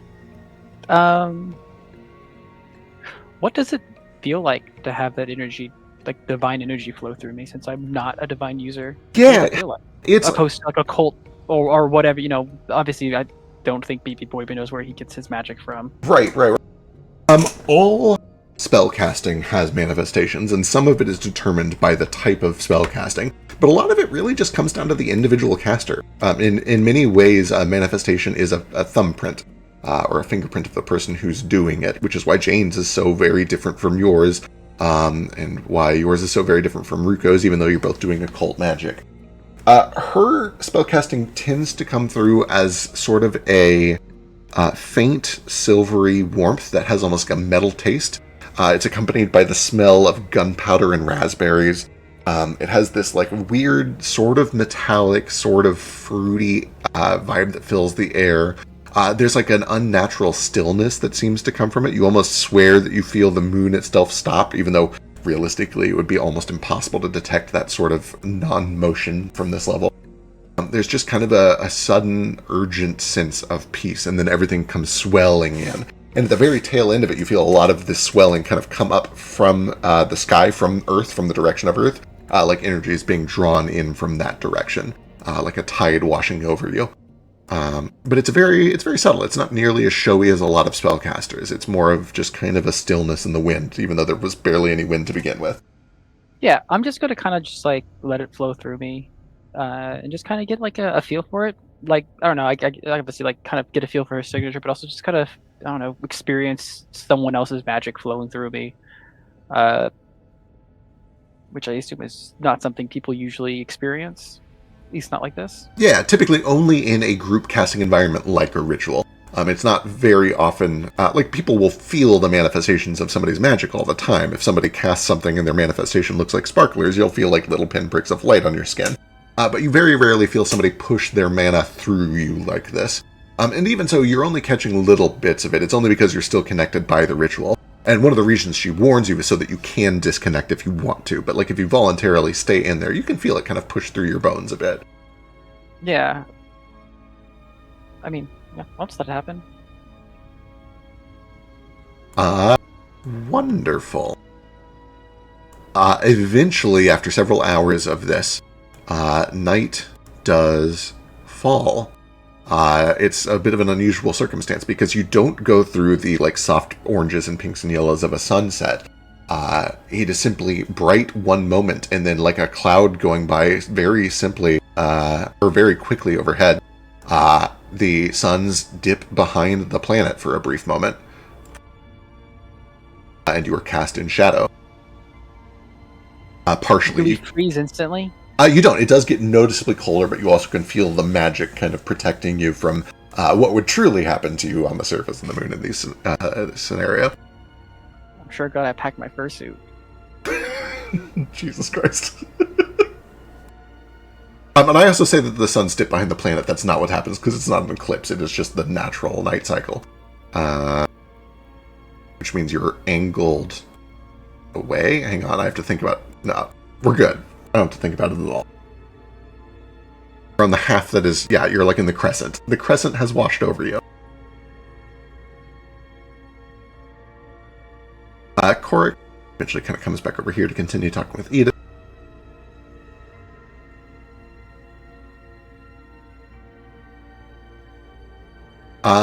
There are a few more instances where this phenomenon where ghosts are ripped away happen. And you see that when that happens the next time, Manabimwe and Gordurik just like throw their bodies around this ghost that they've brought between them and hold on to him tight. Styx looks incredibly distraught, even protecting a few dozen, one or two slipped away. And when these hundreds of new ghosts that she just reclaimed are suddenly pulled away, probably in the order of 80 or 90 of them that she fails to protect. She is like visibly distraught by this and kind of breaks down and takes a moment and is just weeping in the water as all that's going on. Yes, Lush, hand raise. So the rituals, I can stop doing ritual stuff right now, right? Is that what you said? Like, or is it still ongoing? As long as you're she's still going, and as long as you participate, it will continue to speed things up. But gotcha. She's handling a big chunk of the meat of it. I kind of want to try saving a soul by doing something kooky crazy. Sure, tell me about your kooky crazy. What are you doing? So you've played the video game known as Portals, right? Portal, of course, right? Yeah. I'm going to use Tesseract Tunnel to like create a portal that then just like feeds back into itself up and down, so that as they go up, I'm going to try teleporting above them, so they just go into the portal and then just like go whoop, whoop, whoop, whoop, whoop, and just see if I can get them like stuck in a loop until the magic like wears off of them. Fascinating, interesting. There have to be. I mean, obviously, I think. Oh, I don't know if they can just choose not to go through the portal or not. I don't know. But it will have to be amped so that I can teleport to it. Right. Reading.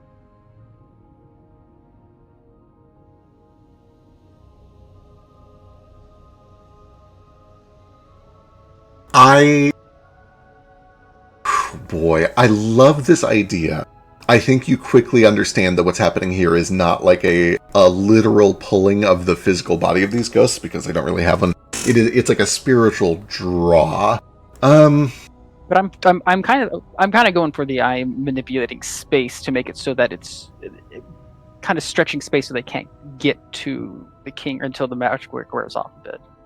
I gotcha. Go ahead and give me an occultism check. I'll let you stretch it. Let's see it. I like fishing. Let's fish for a weird effect. That's a pretty good fish. This is the third 30 I've rolled for occultism tonight. I will say that you kind of take a little time and you focus on one ghost in particular. And you do pretty much exactly what you've described, where you kind of displace space itself.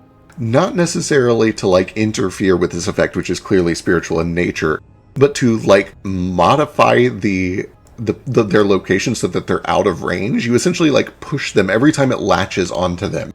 You essentially, like, break the tether. You break line of sight with them.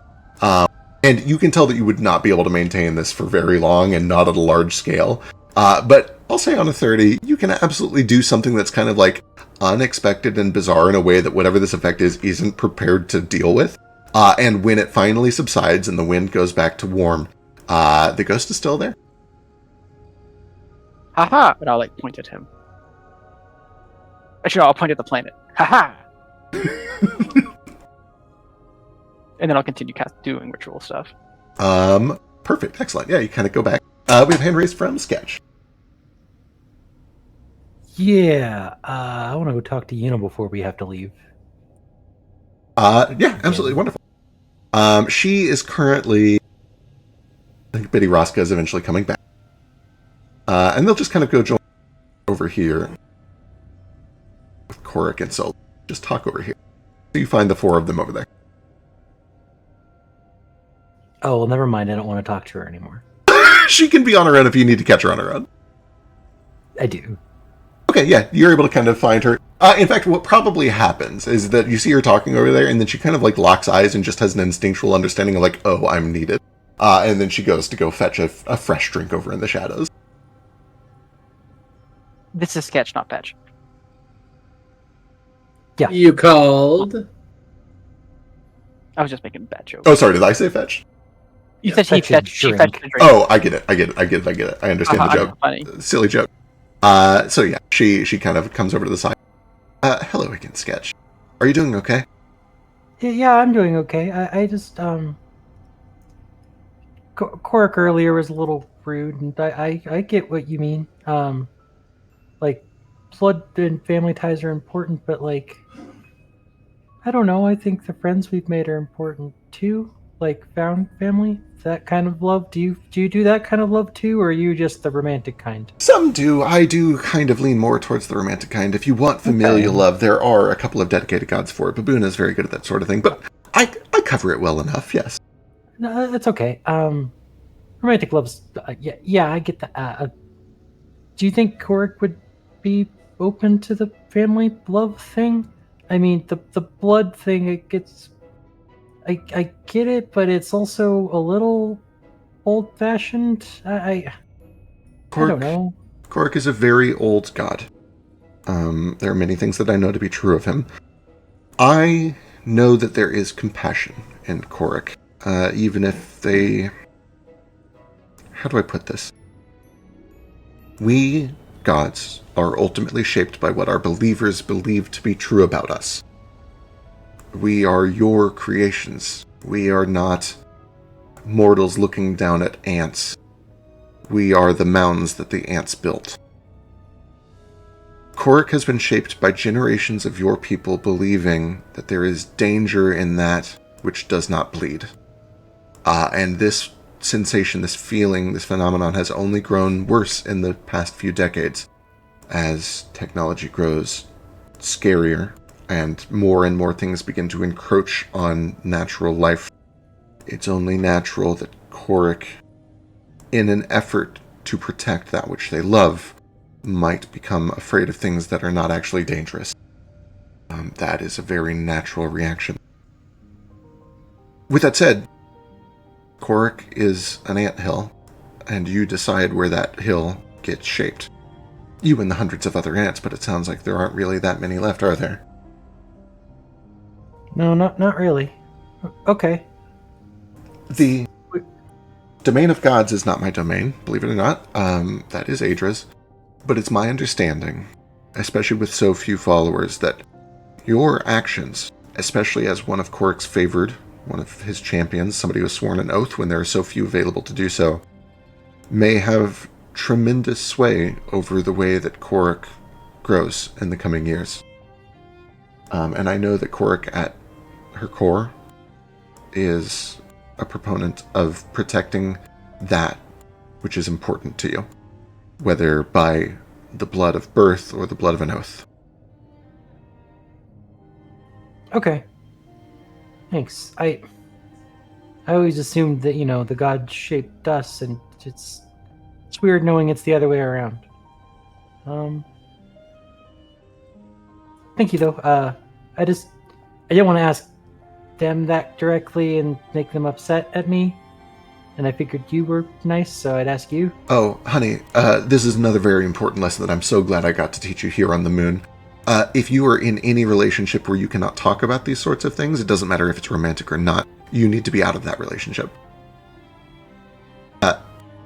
Korik values you and you value him. You should be able to ask him these questions directly. Okay. Thanks. I'll probably talk to him before we leave, maybe? Yeah. I've known him for a long time. Korik is not going to be upset with you. It is an honest and earnest question. Right. Okay. That's all I really needed from that, I think. Yeah. Thank you. Kind of goes back. She gathers up a few of the ghosts and starts to wander back over to the temple.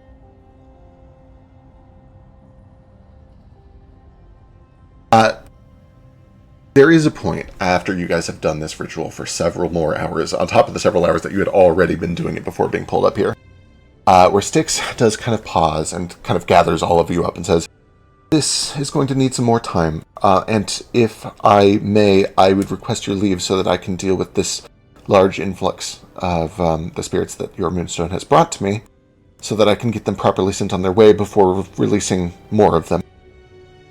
If I release too many, they'll just be pulled back down by whatever the strange force is, and I would like to break it up if that's all right with all of you. I can send you back to the planet if you would like to sleep overnight, or you may stay here. Either is fine." If we stay here, do we need to sleep? Since the moon is out all the time? Yes, it does not change anything about your biology. You're simply in another place. It's another real place. It's...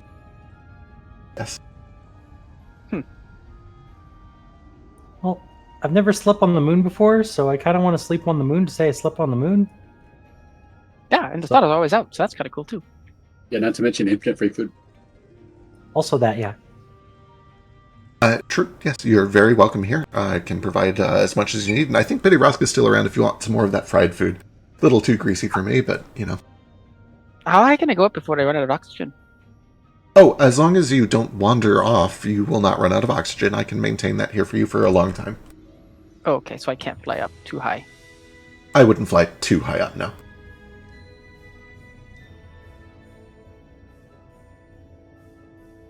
I will stay here. Uh, Do you need me to keep the ritual going? No, it should maintain itself just fine. I appreciate it. You can if you want. It won't hurt. But it's pretty stable once I've got it going here. Ah, I'm just wasting time. Wonderful. Then she is going to bid you all farewell and retreat. And when I say retreat, she doesn't need to sleep, but what she does is she goes into this temple where hundreds of new ghosts have shown up, and essentially begins calling them in one by one, asking them, where are you from? What do you remember? Do you have any names that are on your mind right now? What are you feeling right now? Trying to suss out who they are, where they belong, where they are supposed to end up, and writing down in a big ledger so that she can begin sending them off to whatever their afterlives are. You guys essentially are shown to some quarters where there are these like big open face rooms with stone floors, stone walls, and kind of just like no outer wall at all. It just looks over the moonscape. Simple but very comfortable beds. These like down stuffed pillows. You can have your own rooms if you want, or you can all sleep together. It's kind of up to you. What do you guys do overnight? Is there anything that you guys want to get up to while you have a little downtime here?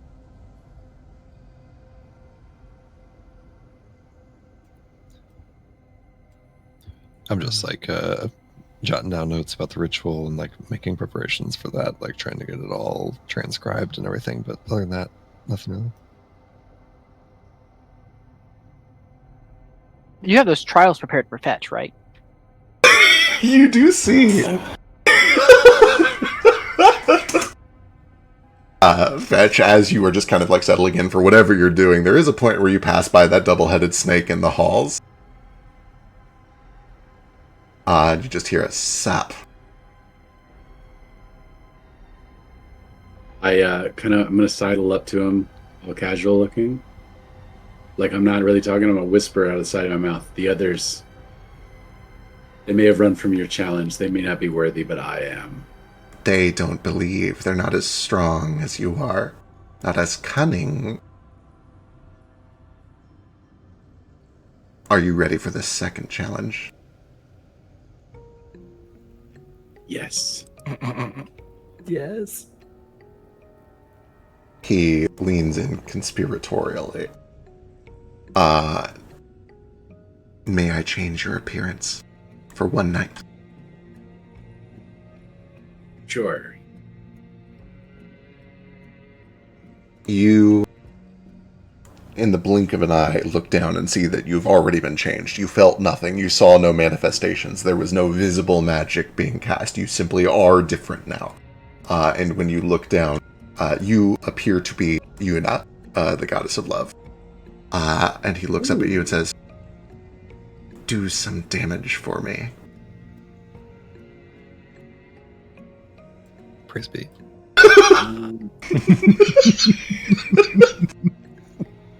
So I'm gonna harp on the on that statement you made earlier, which is that the nature of the realm translates language. So I would have an instinctive knowledge of what he means by damage. I want you to cause a ruckus. I want you to surprise or subvert or trick someone. I want you to be chaos. I want you to be mischief incarnate.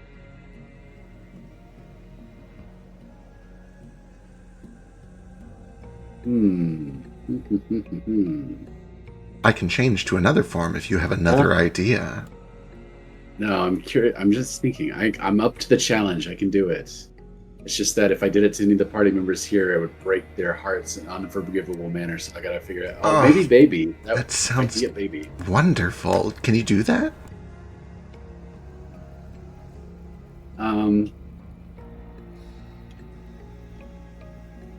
I want to do something that will entertain you, and also not destroy my relationship. Well, I got you.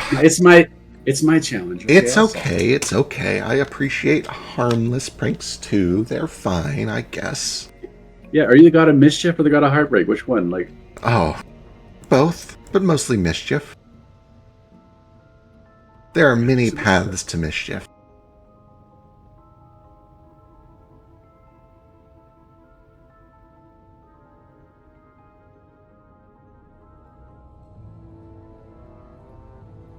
I bet the other gods didn't give you a boon.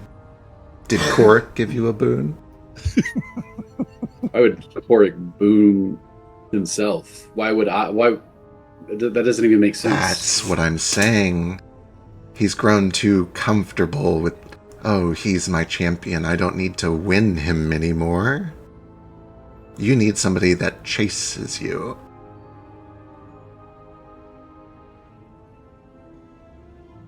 Us. The home team doesn't bargain with the home team. Right you are, right you are. Well, put on a good show and I will give you a boon.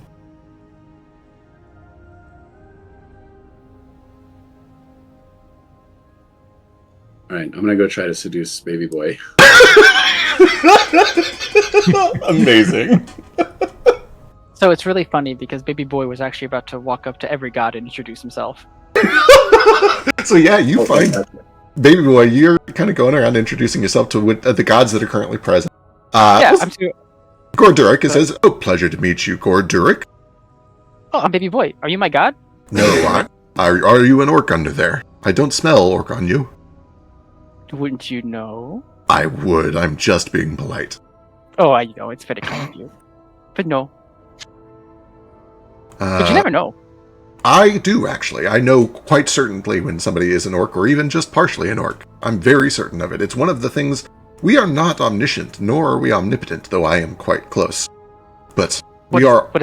What is something you don't know? Oh, something that I don't know. What you are under that mask. Really? This mask is that good? It's quite good. If I had to guess, probably... You have many tails. Are you a mind flayer? No. Wait, my infinites don't have tails. Oh, you're right, they don't. Are you a dragonborn? They have more than one tail, right? Do they have tails? I think they have one tail. Maybe. Wait, I've only met dragons. You're a squid folk. You're a squid folk. No, but that'd be really cool. I could scoot out ink. My studies. Okay, tell me, what are you? Oh, no. It's a mystery now. Now you know what you don't know. Now when someone asks you... It's a challenge! He flexes. He grabs you. He takes your helmet off. I'm gonna teleport away from him. He chases. He starts to run. Gooey. God, what is it to outrun a god of physical fitness? Like, give me an athletics check. Let's see how... Can he fly? Because I can fly. He can fly. He's a god. Shit. I will be using magic and not my actual physical body. So, because I'll be using my warp step to try to keep away from him. Sure. Yeah, give me your best roll. Roll whatever you would like. That's pretty good. You're able to get like a good 20 or 30 feet before he catches up to you. And you feel his arm or his hand kind of like squeeze around you, and then you blink, teleport out of it, and like, get back here. And he starts chasing after you to your new location. And this chase goes on for a while. Is this a limited resource, or do you eventually run out of spells? It is limited. Well, heck, it depends. I can use health points to do it if I really want to. I can use... Oh, actually, you know what? I'm gonna cast this on myself instead. Ghost shift so I can start phasing through stuff. Let's see, but in the instant partly phase out, you find that he seems to be able to very easily grab ghosts and incorporeal things. Oh, that makes a lot of sense. Yeah. So yeah, you run out of spell slots, you go into ghostly shift, and he is still able to grab you. It's like, oh! Okay. Before he takes my head off, I want to do one last thing. I'm gonna change shape into a cat. Into my cat form.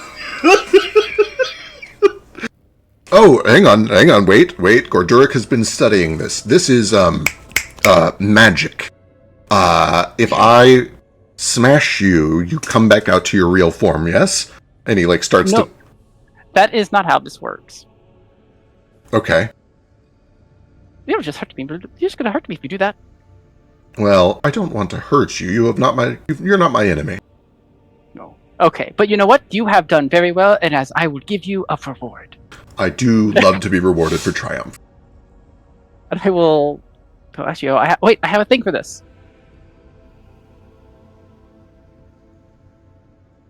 Oh, you're, Kitsune. You're Kitsune, of course. Yes! Yes. I was just reading about them. Yeah. Was he just reading? That's... Cedric's so happy right now. Of course I was just it is important to be strong of mind, not just of body. I read. I'm very literate. I'm quite literate. Oh, okay. I'm very literate, but I'm quite weak. Look at these arms. Yes, you do have weak, puny, pathetic arms. You could not be one of mine. Still, though, thank you for teaching me what you are, baby boy. That is a strange name. Oh, aye. Maybe. What's your name? Gordurik, I've told you already. True. I guess that's kind of weird to me. But I'm not an orc. Right, you are. It may... Oh, and he kind of... He goes over to a pedestal so that he can do the thinker pose on it. Yes, you're right. It's a matter of perspective. I understand. Oh my god! Imagine if this guy learned even the easiest Eldritch knowledge; it would probably break his mind. You can kill a god right now by just saying something unknowable. No, that would be so mean. But yes, it does sound. It's very tempting. Wonderful. As that wraps up, you turn around and you see that Yuna's there. The swan goddess of love that Sketch and Fetch were talking to earlier. Oh, hello. I'm Baby Boy. Are you my god? You want to be friends? Hello, I am Yuna, goddess of love.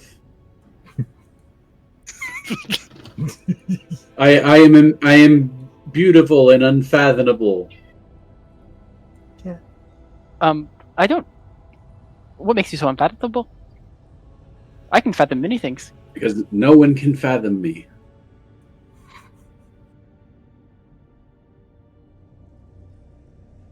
I think I'm fathoming you right now. Interesting. What do you fathom? That you're a Yuna, the goddess of love. Fathomable. Okay, partially unfathomable. You know, in the way that love is. Or perhaps you don't know, but soon you shall. For I have made an agreement with the god of kitsunes, and soon your species will belong to me. We've decided to trade. I will give them teenage breakups, and they will give me the kitsune. Oh, what do you plan to do with us? I plan to make you agents of love in the mortal realm. In fact, you might become my champion in this regard. Oh, Would you be interested in a challenge or a task in order to prove your loyalty? Oh no, I only serve one authority. For now. Wait. So do you already have the kitsune now then, or no? Soon. Oh wait, then why would I serve you if you don't even own me? Because if you don't, someone else will, and they will receive my boon and my favor. What kind of boon is it? It's a mystery. It's a mystery boon. It's a boon to take you to the newest, or to new heights of personal fulfillment. No longer will you be baby boy. You will become baby man with my baby.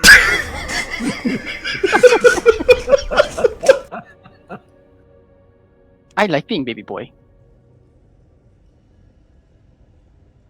We can workshop it. Are you in love? With everyone and everything. Like in a weird way, or like a in a super weird way. Yeah, it's a god thing. Like that's one of the unfathomable parts. So you're in love with me? Yes, deeply and desperately. Oh, so that's a little much. We just met. Well, I get it now. I've been around for, I don't know, maybe 80 years. And in my long 80 in my years. nearly eternal life, yeah, absolutely. You hear a whispering voice in your ear, Fetch. Tell him that you've been watching him from across the planet. And you just love the way he does that thing with his face. I love your face thing. I have ever since I saw it from across the planet where I've been watching you. My mask?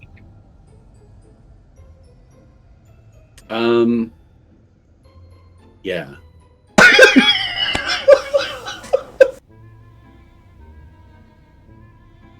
Wait, so do you watch everyone? No, it's mine. It was a present. I only watch who I want to watch, and because the kitsune shall soon be Yuna's shall belong to me. I was watching you with keen interest. Are you okay? I'm very stressed about being in love with everyone. It's hard being super in love with everyone. Yeah, it is. Actually, listen, I understand it. It's hard being super in love with one. Yeah, I mean, part of my duties is to make people fall in love with each other. I'm just like, I'm cucking myself at all times, constantly, because I love everything. Oh, Do you like that? I love it. You love cucking yourself. It's all about love.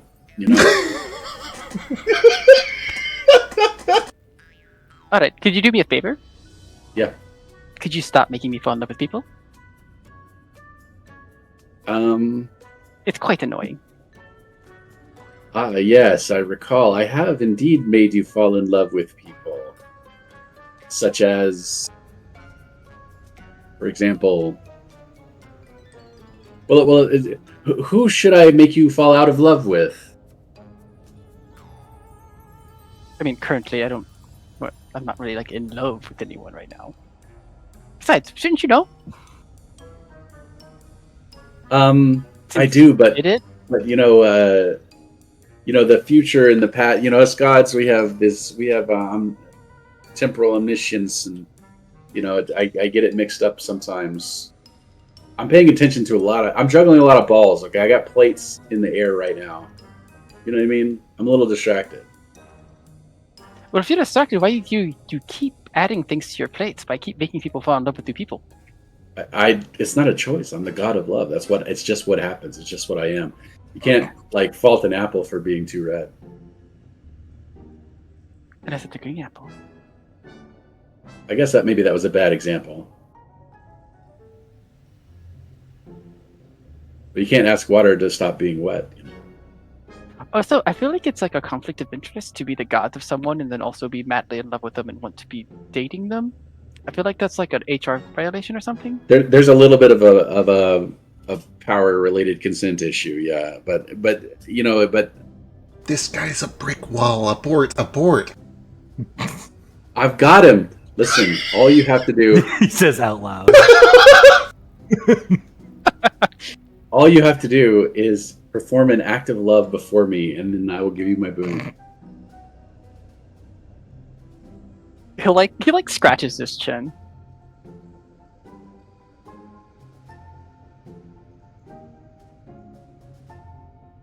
Okay. You have to do a cookie though.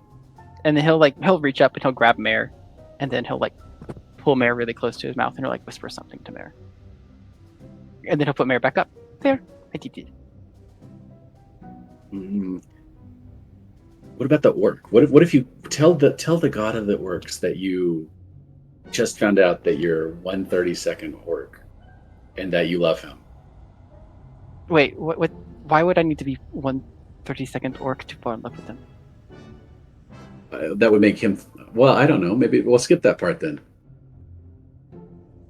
If you kiss the god of orcs, I will give you I'll give you gold and treasure, and a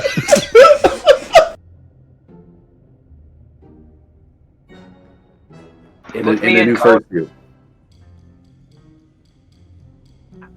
I don't know. I feel like that might. I feel like there might be consequences to those actions. What if he likes it, and then I'm like, oh, this was awkward. You turn around and you see that he has reached under his toga to scratch his balls, and then he smells it.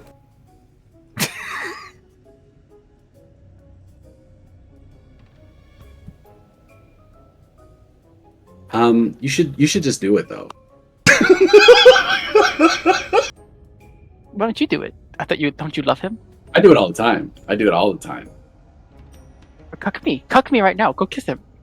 Oh, it's the beak. It makes it really hard. Spoons.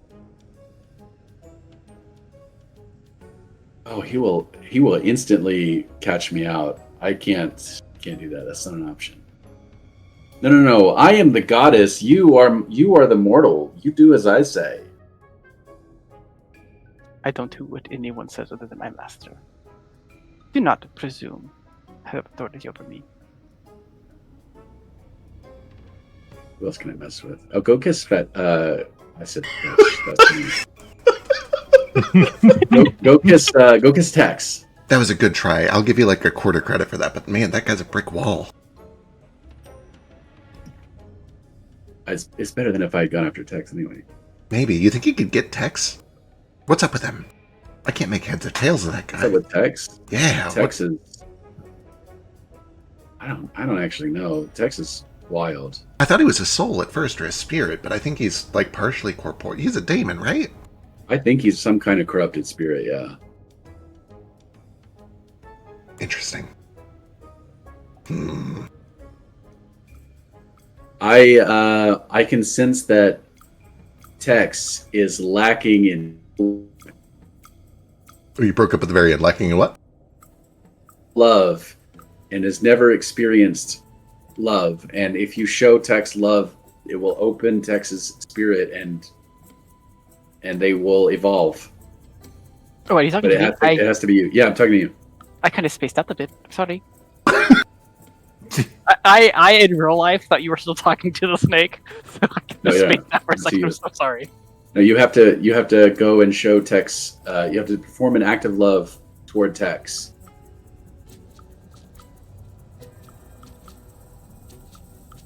Didn't you just talk to him earlier about how he's in love with someone else? I was right there. Snake, can you change my shape again? Yeah, what do you want? Turn me into a book. Yeah, you're a book. You look down, you're a book. I know what you love. Because all of a sudden he just turns into a book. Yeah, you watch as just flump, it turns into a book in front of you. I guess I'll pick up the book. Is it a good book? When you open the book up, or what do you got? What do you got? Go for it. Oh, it's wrapped in brown paper packaging and like wine, and it says "For James, eyes only." Wait, so he said, "I know what you want. You want a book," and then turns into a book that's for someone else. Yeah, sure. That's exactly what happened. I'll just unwrap the book. I don't care. Oh, it's full of scandalous images.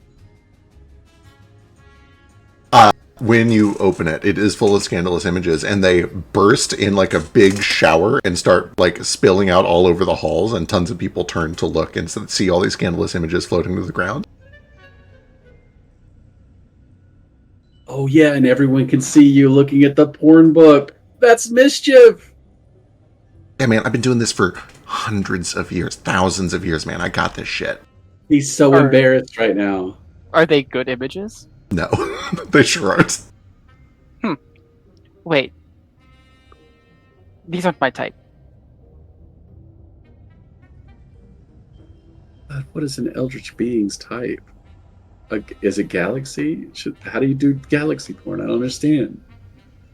I did pick the wrong target. Yeah. Tough break. You picked the one person who doesn't understand what shame is. But I also don't want this gag to go on for like... It's all good. Yeah. We cut away from that. Week. We cut away from that. We'll come back to it. Is anybody else doing anything overnight? Desperately hoping for a fight. I know. I'm so sorry. That's all. I will say, when you make your way over to your quarters, do you plan on sleeping alone, or do you get one of the group rooms? I'm a cat. I sleep wherever I fucking want. Fair. I just pick a piece of the floor, lay down. Give me a perception check. Oh no, he has crabs. Okay, amazing. I have dark vision and scent imprecise. Hell yeah, excellent. I hate to be a horrible cocktease, but this thing does happen overnight. As you are kind of settling in, there is a point where your ears catch on something that is like trying to sneak up towards you. And you wake up with plenty of time to turn and see it before anything happens.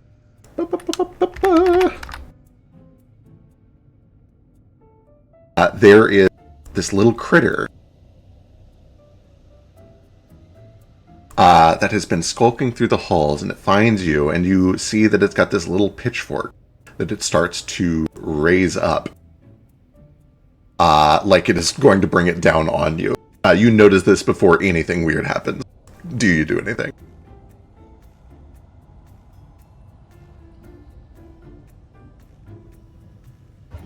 Do you really think that a little pissant like you is enough to tame me. It tries to strike you. It brings this. I will whip it in the face with my tails. Yay! Give me like some sort of an attack. You can pull your punch as much as you want here. Oh, I'm not pulling a single punch. Amazing, perfect. Should we roll initiative, or is it? Sure, we'd go and roll initiative to see how it goes. Yeah, See who goes first. Sure.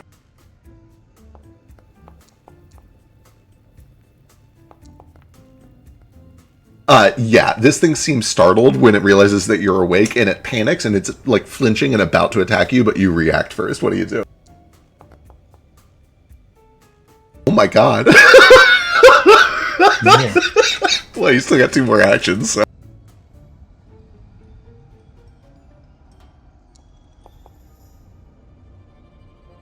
Yeah. The first one is able to kind of like block with this tiny pitchfork, but then the second one gets through. 13 points of bludgeoning. Is that enough? Oh, it's still up!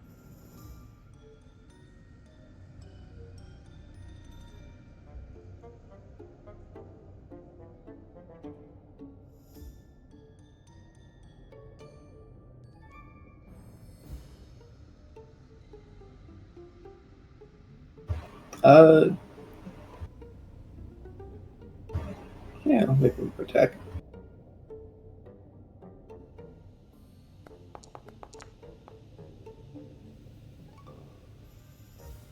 Uh, 13 is no good. He's able to kind of like dodge that last one. You can see that there's black ichor coming out from where the second strike kind of like hit him right in the chest. It's like lobster shell, basically. Beautiful. And it will take a turn. See how this goes. The first thing it does is it brings this big pitchfork down on you.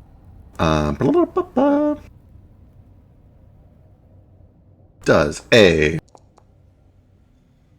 18 hit? 18 Just hit. hits. Nice.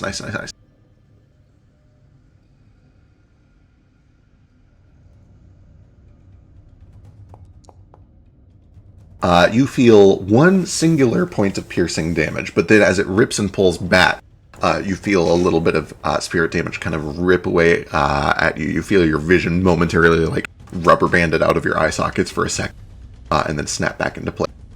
But then I also need you to give me a fortitude save as you start to feel a burning in your veins around the impact point. Oh yeah, you don't give 2 shits about that. It will then take an action to lick its wounds. It kind of like brings its tongue over its thumb, and then it moves its tongue over the wound that you put in it. And as it does, the wound heals a little bit.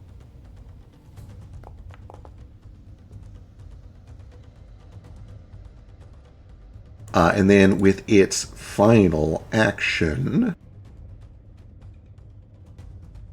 it's going to try to stab you one more time. Missing terribly.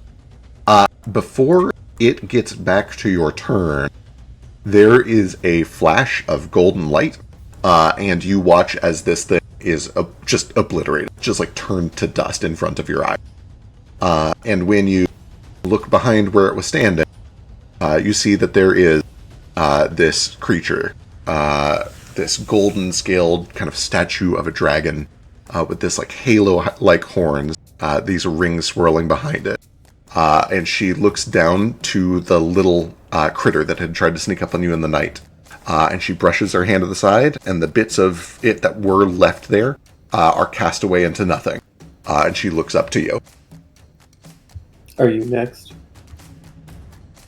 She takes a step back, but doesn't say anything. All right. I go back to sleep. She nods and disappears.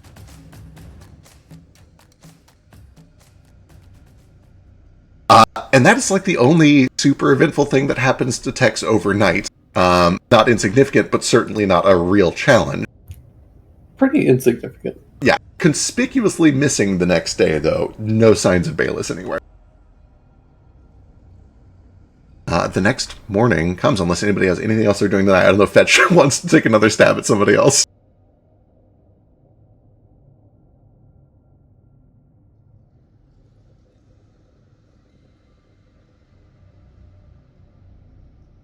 then morning comes and we get back to work. Checking notes. I'll do another telepathic bond in the morning. Yes, good call.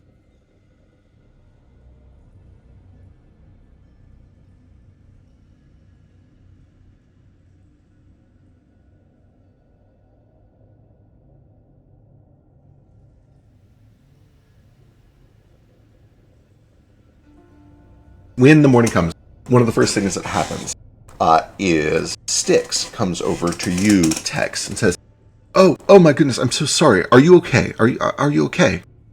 I heard that there was an accident overnight, an attack." I wouldn't go that far. Are you? Just a rat in my room. I see. I take it you dealt with it then. I'm horribly sorry. This is not meant to be a place of violence. I'm sorry that I didn't protect you better. The angels should have sensed it. I'm not entirely sure what happened. You're well? You're unharmed? Kind of like lifts a leg and looks at where the stab wound is. It's all healed up. Yeah, I'm fine. Okay. Again, 1,000 apologies. I know there's been so much going on. But that's no excuse. That's no excuse to allow a visitor to be harmed within my walls. I will do better. I'm sorry that Adra had to intervene there. That's that is something that I should be handling. Bayless will hear words about this. We'll see if I send him my floaters from now on. He will be getting none from me.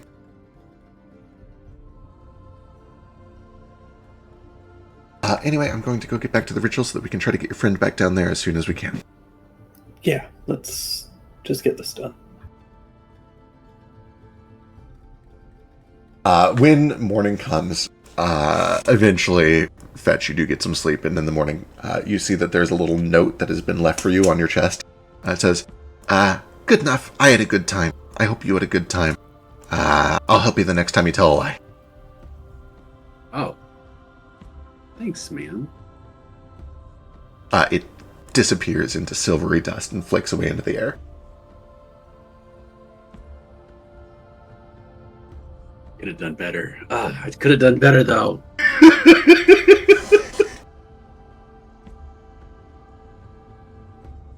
Checking.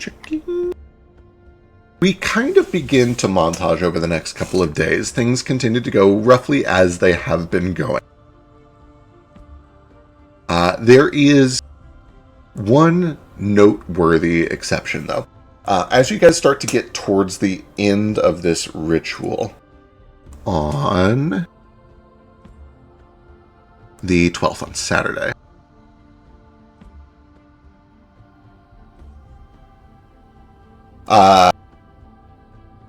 the first thing that happens is Styx gathers up what is left of the moonstone, which is 5 or 6 little pieces, and she says, I only need this last one to finish rendering services. That is a fair and equal exchange for what I'm doing. You may take the other 4 back if you would like. I would be happy to barter for them if you would like. If there's anyone else that you would like me to guide back to your world, this may not be quite enough for that, but I can try to restore soul damage. I can try to fetch someone to spend a little time if you need to commune with them. A great number of divine services, anything that involves moving souls back and forth between afterlives and the mortal world. I would be very grateful for these moonstone if you decide to bring them back to me someday. Well, it's 1 piece for each of you. I'll take the piece. I'll look to Jane. Yeah. Want some time with Donnie? She kind of comes walking down. She's been kind of keeping her distance, but she steps down this way.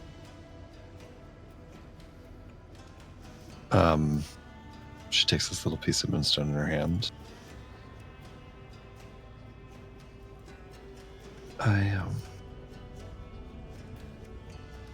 Do I know, like, what, I don't know, feats of magic could be accomplished with this piece of moonstone? With a piece of moonstone about that size, you could restore most or all of a skeleton's senses.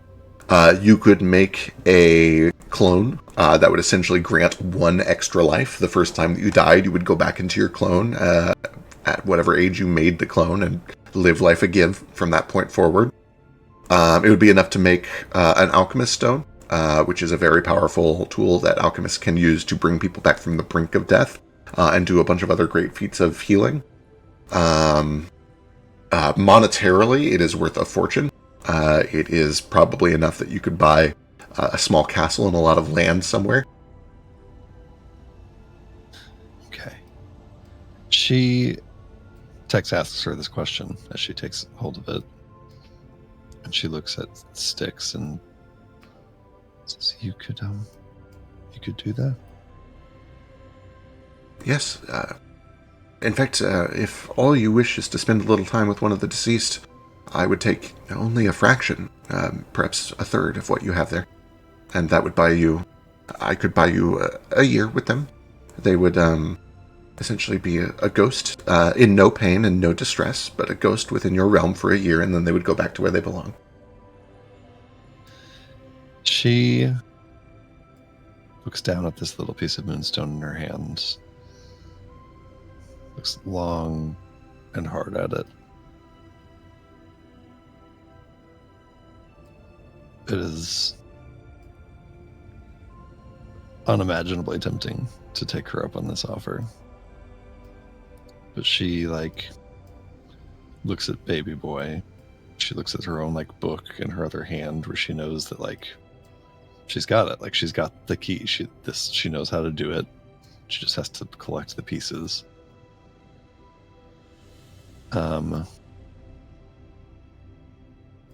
Is my understanding of this moonstone is that there are people's souls trapped inside of it and that she needs it to, save them? That's the impression that you've gotten. I don't know if you ask her directly, but she can explain it more if you want. But that is the impression, is she is somehow using this to gather up lost souls. Yeah. I'll kind of ask, and what is it that you want it for? What is it that you need this for? My domain is the prevention of souls from becoming lost or damaged. This is something that I send down to gather up souls that have gone astray and have lost their way.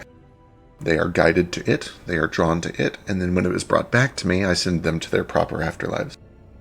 In your hand, even that small piece probably contains a few dozen souls that will otherwise linger on your planet for however long it takes for them to deteriorate or realize that they are lost, which could be dozens or hundreds or even thousands of years. I don't intend to guilt you out of this. I am not a cheat. I am not a swindler. I am a fair and honest bargainer. But it is of great value to me, to the souls inside. She looks down at it and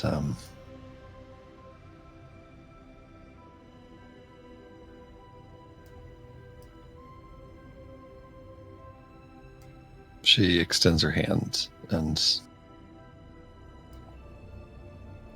says, She actually kind of looks back over her shoulder up at Solus and says, I was just telling your friend over there a couple days ago that I've gotten used to taking care of my problems myself, and I'll take care of mine and you can take care of yours. And she reaches the moonstone to hand it to her. Styx takes it into her hand, and she steps back, and she kneels until she is about mid-torso height in the water, and she lowers her head, and she puts her palms flat on the ground in front of you, and she bows in front of you.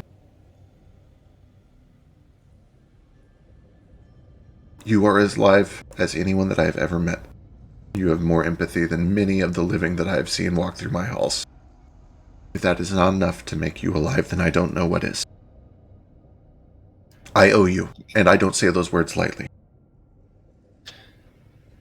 She kind of crosses her arms and says, the truth is that I don't think I agree.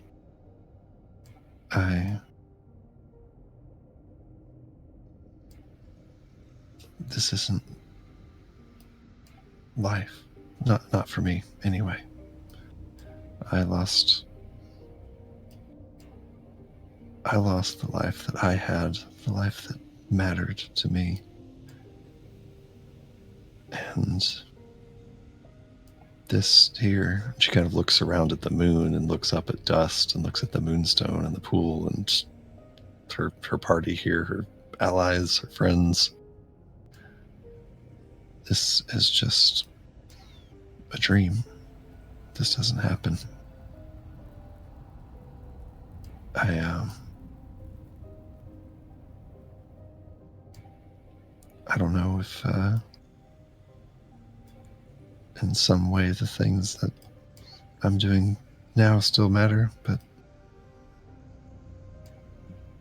you've got a job to do, and the people trapped in that stone don't deserve to suffer just so I can collect a castle or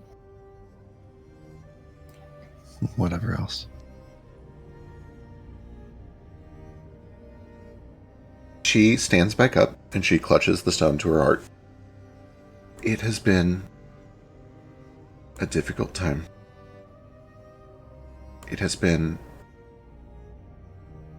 quite a while since I have been given an untethered good like this. Thank you.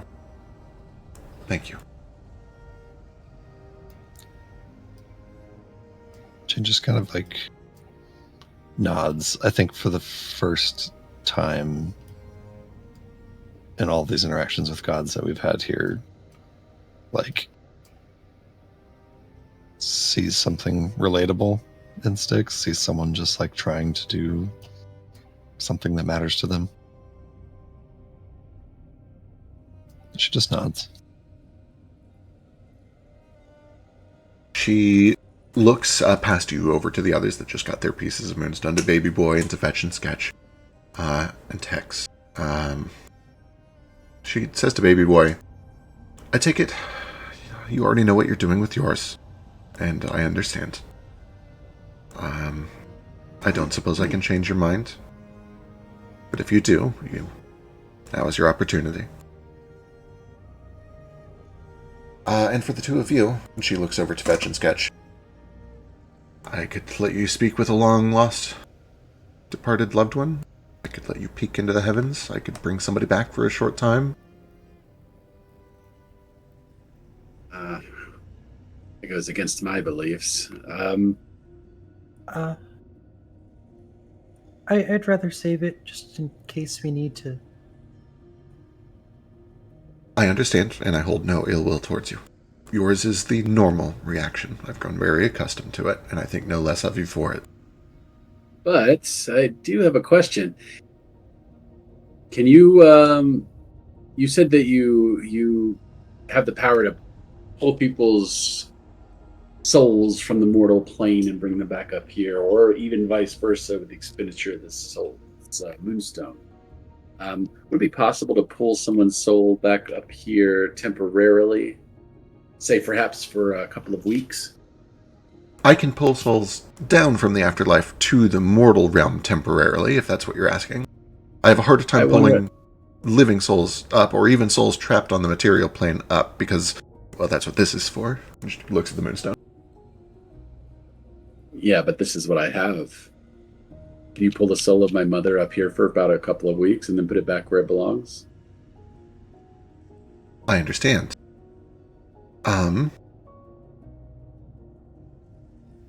This is tricky. If I were to rip her soul out of her still living body, it would be difficult for me to put it back in with anything less than the amount of moonstone I just expended. That is the amount of moonstone it takes to put a soul back into a mortal body. Would it be any easier if I told you that there are multiple iterations of her soul that exist in multiple iterations of a timeline that's being repeated over and over? Could you snag her out of a time that doesn't exist? I don't know how to explain what I'm asking. And she looks kind of past all of you up these steep steps to where Solus is still talking at the edge. I don't know. I would have to check, but you're saying that her soul is being duplicated. It's being multiplied. Jane nods. That's my understanding, correct? That is, that's your understanding. Yeah. Perhaps. That is outside of my domain. I would need to speak to Solus about it, but perhaps, yes. If nothing else, having these... If her soul is being duplicated, is her body also being duplicated? It is, and then the duplicates are... It's a little hard to explain, and then Jane goes on a long 10-minute rant explaining what Tesseract is doing. She kind of calls down Solus so that he is part of this conversation as well, and the three of you discuss what you know, and begin to theorize as best as you can. And the conclusion that she reaches... 4 of us. True. Whoa. And I help. True.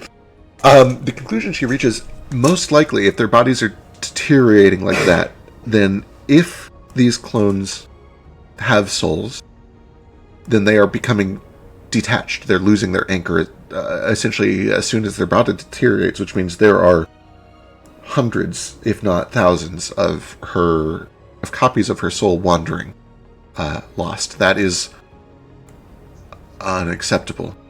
I will need to investigate this. I will need to send champions. I will need to make a few Stygians to investigate. But yes, in exchange for this piece of moonstone, I can ensure that they are found and brought to me, given rest. Jane kind of looks and says, "This is not a quid pro quo. I give you that moonstone without condition. I give it to you because there are people trapped in there that want to go home to their families in the afterlife. But if there's anything you can do to help me, I am trying to stop what they're doing." I understand. I see. We are aligned in this. This is a great problem that cannot be allowed to continue. Yes, with this, I will do what is in my power to aid you, even if it is simply to make sure that these dispersed souls are not wandering forever. Please and thanks. That sounds great.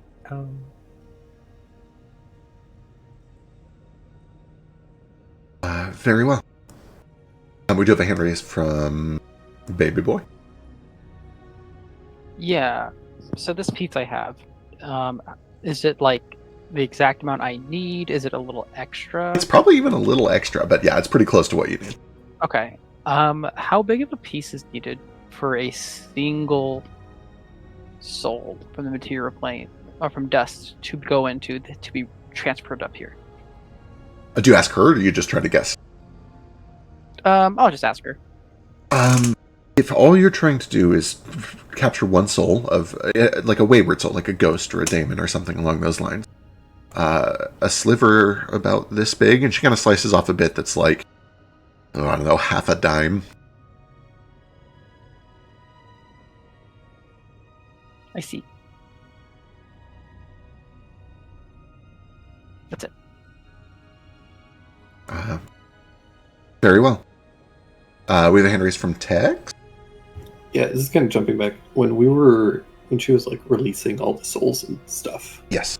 Were Pugliese and Castagnaccio amongst them? Give me a perception check.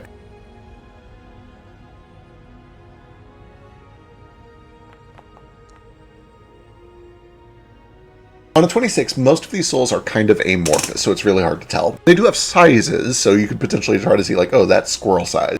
On a 26, you don't see either one of them that just, like, stand out, but, like, you're pretty certain it would be hard to tell. Okay.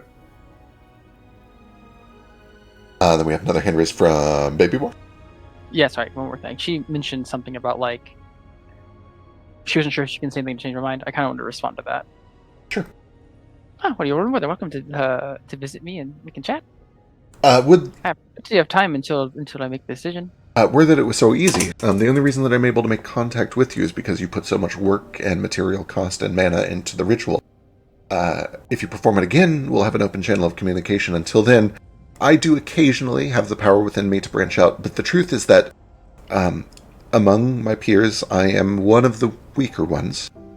And as such, it's hard for me to reach out very often, which is why I work through Stygians and champions so frequently. You're like an underdog. It's sort of like that, yes. The reason is that when I do this, when I send somebody back, it consumes a great deal of my power. Many other gods hoard their souls, which is their right. It is their nature. But I have learned how to carve out a piece of myself and send it back, and that is my purpose. That is my nature. For about a month or two after I perform this ritual, I will likely be powerless. And I'm sure that you already understand what that means for the souls that reside here, that will not have my protection. I will try to call upon some of the other gods to fill my role in my stead. Some of them have been very helpful, but I will not be able to respond for several months after I perform this resurrection, at least. Did you become a god so you can do this? I became a god because I wish there had been a god to do this for me, yes. Oh, that's so sweet. I have been doing this for a few hundred years now, and I have not found the soul that is still missing. That is the reason that I came here. Whose? That is a long story that I'm sure that Yuna would love to tell you about. He meant the world to me. Oh, well, if you find him, we'll let you know. I will. I'm sure the whole world will know. Oh, that's ominous.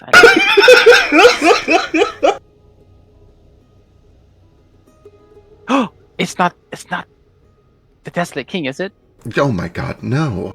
Okay. Yeah, that would be kind of crazy. No. I thought, for the record, the Desolate King had been dealt with. I don't understand. This is the problem with you necromancers. Sorry, that sounded accusatory. This is the problem with you. I understand. They're like, they never go away. You're never done with them. You're never done with them. It's true, they should just stay on the ground.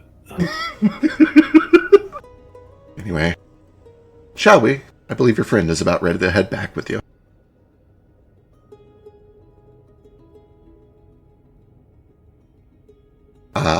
She goes back to the final piece of moonstone that she left behind to finish the ritual. Do I have time to go ask Yuna about this, or is this just like a... I think we'll go ahead and finish up the ritual, and then maybe you can get in touch with Yuna afterward, or we can do a little scene afterwards. She did promise that, like, you guys don't have to go back right after the ritual ends, so, like, you can probably talk to her afterwards. But I want to make sure that we at least get through this in this session, because it is already midnight. Yeah. She releases, or she lifts the last moonstone, and she whispers into it and releases one more burst of these ghosts. And she says her little prayer and her speech aloud to them, and many of them begin to filter away.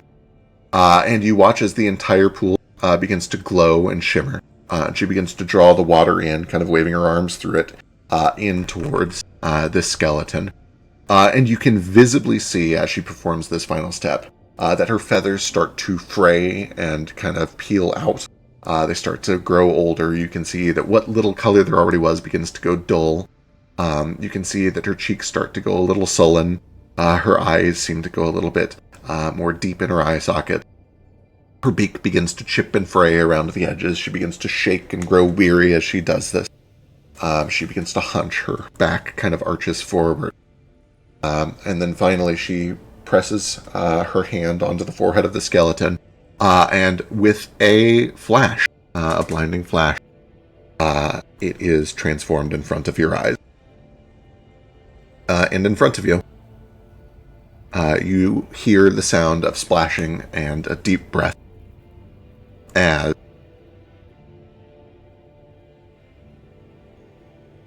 a familiar orc with an unfamiliar skin color, kind of a light blue now, but otherwise identical to the Prospero that you knew. Long white curled beard, these kind of swept back ears, and this expression on his face that reads as, holy shit, it really happened, starts up, coughing and sputtering, looks around and says, holy shit, it really happened. Oh, my goodness, this is all quite a lot. Is this the moon? Oh, and she, Styx, falls into the water, fully submerged. Oh no. That doesn't seem normal. Is she alright? She said she was going to be quite weak after this. It used up a lot of her magic to get you alive. Oh, well, that simply will not do. Ugh. He shakes his head, dives under the water. And eventually, kind of comes out, bridle carrying Styx, and sets her on the side here. And a couple of the other gods start to gather around. You do see even Sethrak kind of comes over, and although he is far too small to contribute in any meaningful way, is at least nearby when Gurjurek kind of scoops her up, says, I'll take her up to rest. When she is awake, she can see about sending you all back to your home. Until then, I don't know. Do something. I'm not good at this part. I'll follow Frederick. Excellent. Yeah, they start to walk up towards the castle. Prospero, as they start to walk off, follows along, but like his attention quickly shifts from what the hell is going on and who is she and why is she weak to looking down at his own body and his hands, and just kind of, what? This Prospero lives again. Once wasn't enough. And I have you to thank for that? Is that right? You can go thank the others. Alright. He walks off towards the others. He goes over to, like, sketch for it. Prospero, thank you so much. I heard you were responsible for this. I mean, I helped with the ritual part of it. I guess we kind of helped with the Moonstone too, ish, in a way, around about. Got it. And he goes over to Fetch. Prospero, thank you so much. Goddess of love. Nice to meet you.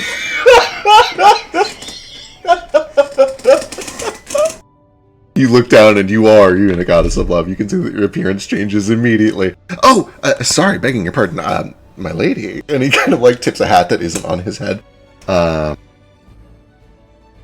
You are a strange one. Are you one of the gods too? To a baby boy.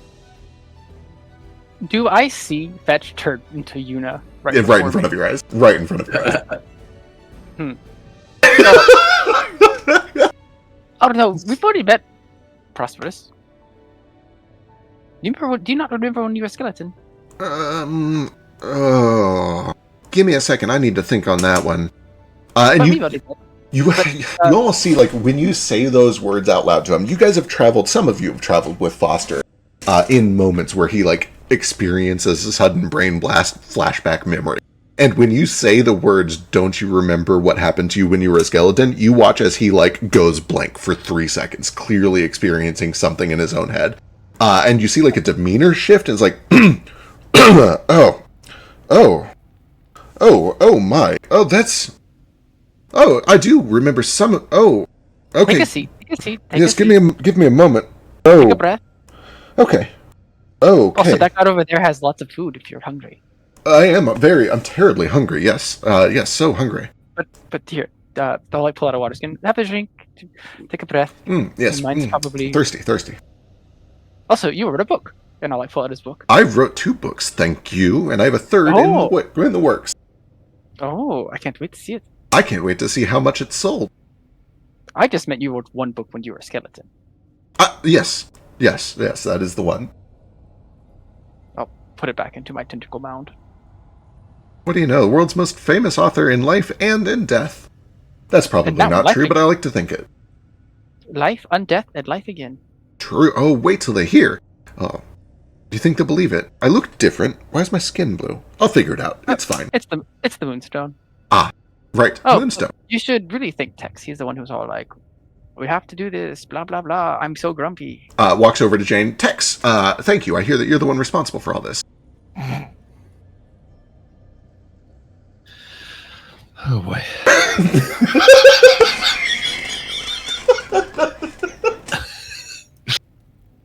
He just sees her being grumpy over there and assumes.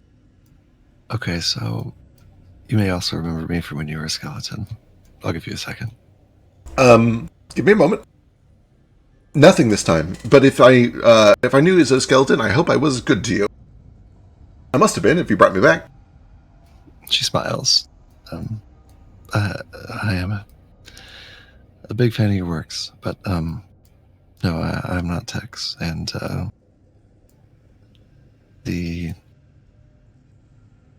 I played a very small part in all this. Just helping out a friend because I would have won. The cat that you were just talking to, that's who did all this for you. Oh, the cat is Tex. Got it. Well, that's weird. He said he didn't have anything to do with it. Yeah, he's got his reasons, I'm sure. Most of which are just that he's insufferable. You watch as... So true. You watch as he kind of looks back over his shoulder and kind of looks down and is clearly, like, gears are turning in his head. He is starting to process things. He's still delirious, but he seems to have accidentally stumbled into some ideas that he begins to process. I think we'll probably start to wind down here, but Tex, as you follow them up, is there anything that you do as they kind of take sticks? Or, yeah, what's that? Yeah. I'm just going to wait till, I assume she gets put to, like, a bed. Or yeah, they set her down in their big bed chambers, yeah. Yeah. I'm going to get up on bed, assuming nobody stops me. Yeah. And I'm going to just nudge her awake. In that insufferable cat way. Of course. The cold nose on the cheek. Yep. Yeah. Or, if you're lucky, it's a cold nose on the cheek. If you're unlucky, it's a claw directly to the lip. Yeah. Just pulling your face open. Yep. Hi. How long has it been? About 2 minutes.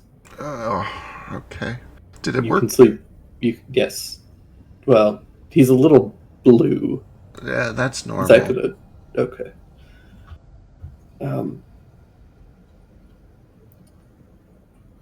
Time Girl didn't want anything for that moonstone. Yeah. But I'd like to speak to Donnie Crichton. Could you do that? Yeah, it's... Give me... hold on. Give me a diplomacy check.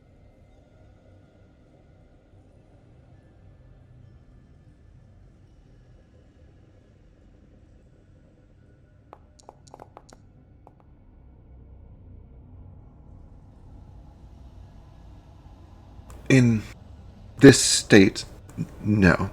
But if all you want is to speak, I assume Donnie Crichton is in the afterlife. That's kind of what I want to know. I see. I understand. In this state, no. But give me time to recover, and I consider it paid for, yes. I just want to know if they're dead. Right. Well, that is my job.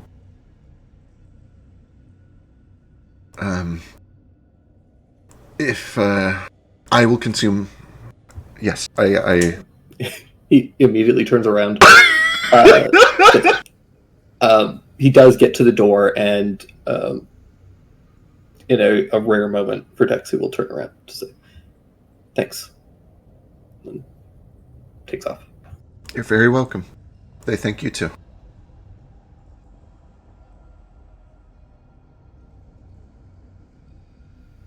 And I think that is where we will wrap up for the night. Sounds lovely. What a lovely sesh. No combat, I'm sorry, Tex, but, well, kind of. That does not count. You're right. I know you need to stab something.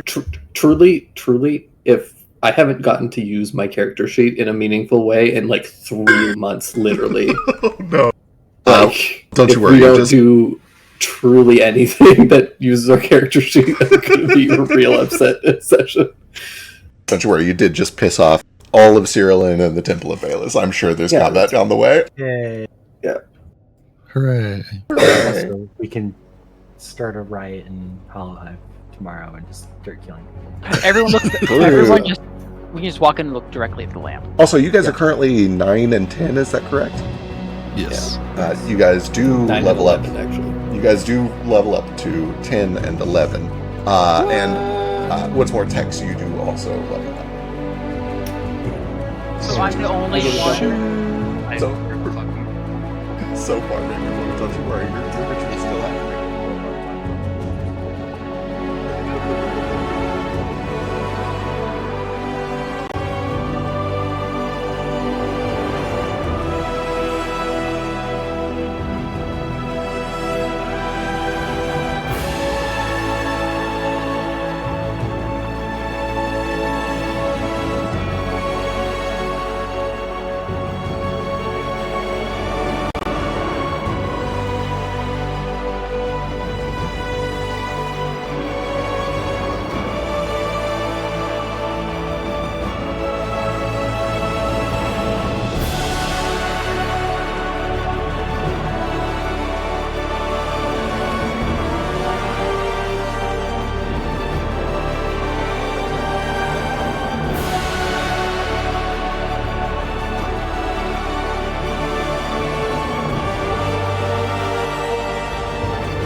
Eastward of Eden, where the clouds meet the dirt, we left our poor mother and seeded the earth.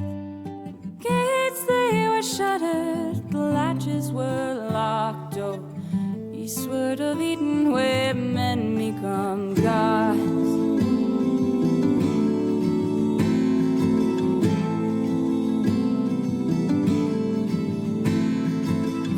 Though our people we toiled as one, the fruits of our labors thrived under the sun. Our children they fed to outnumber the stars. So eastward of Eden, where day turns to dawn.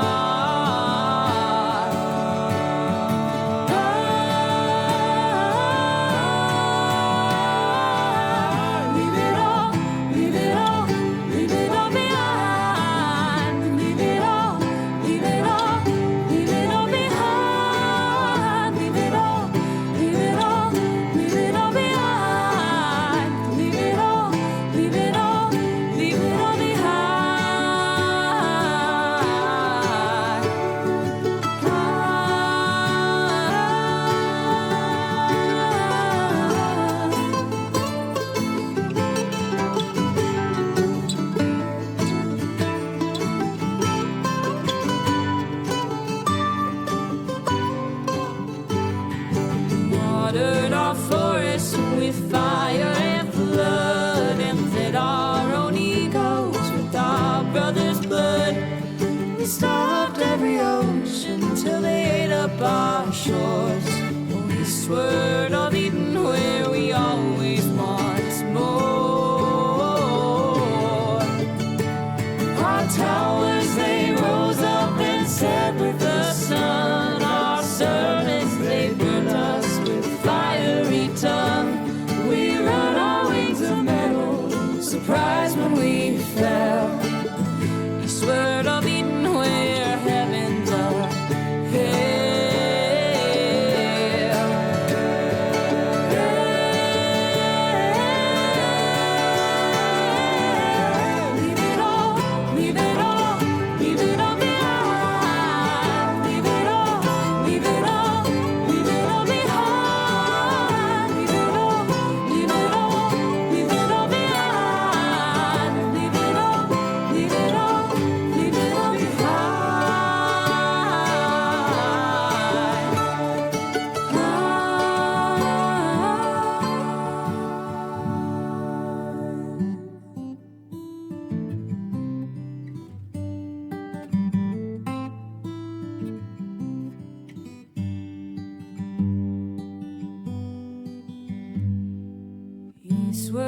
of Eden, where the dust meets the dirt. We murdered our mother and strangled the earth.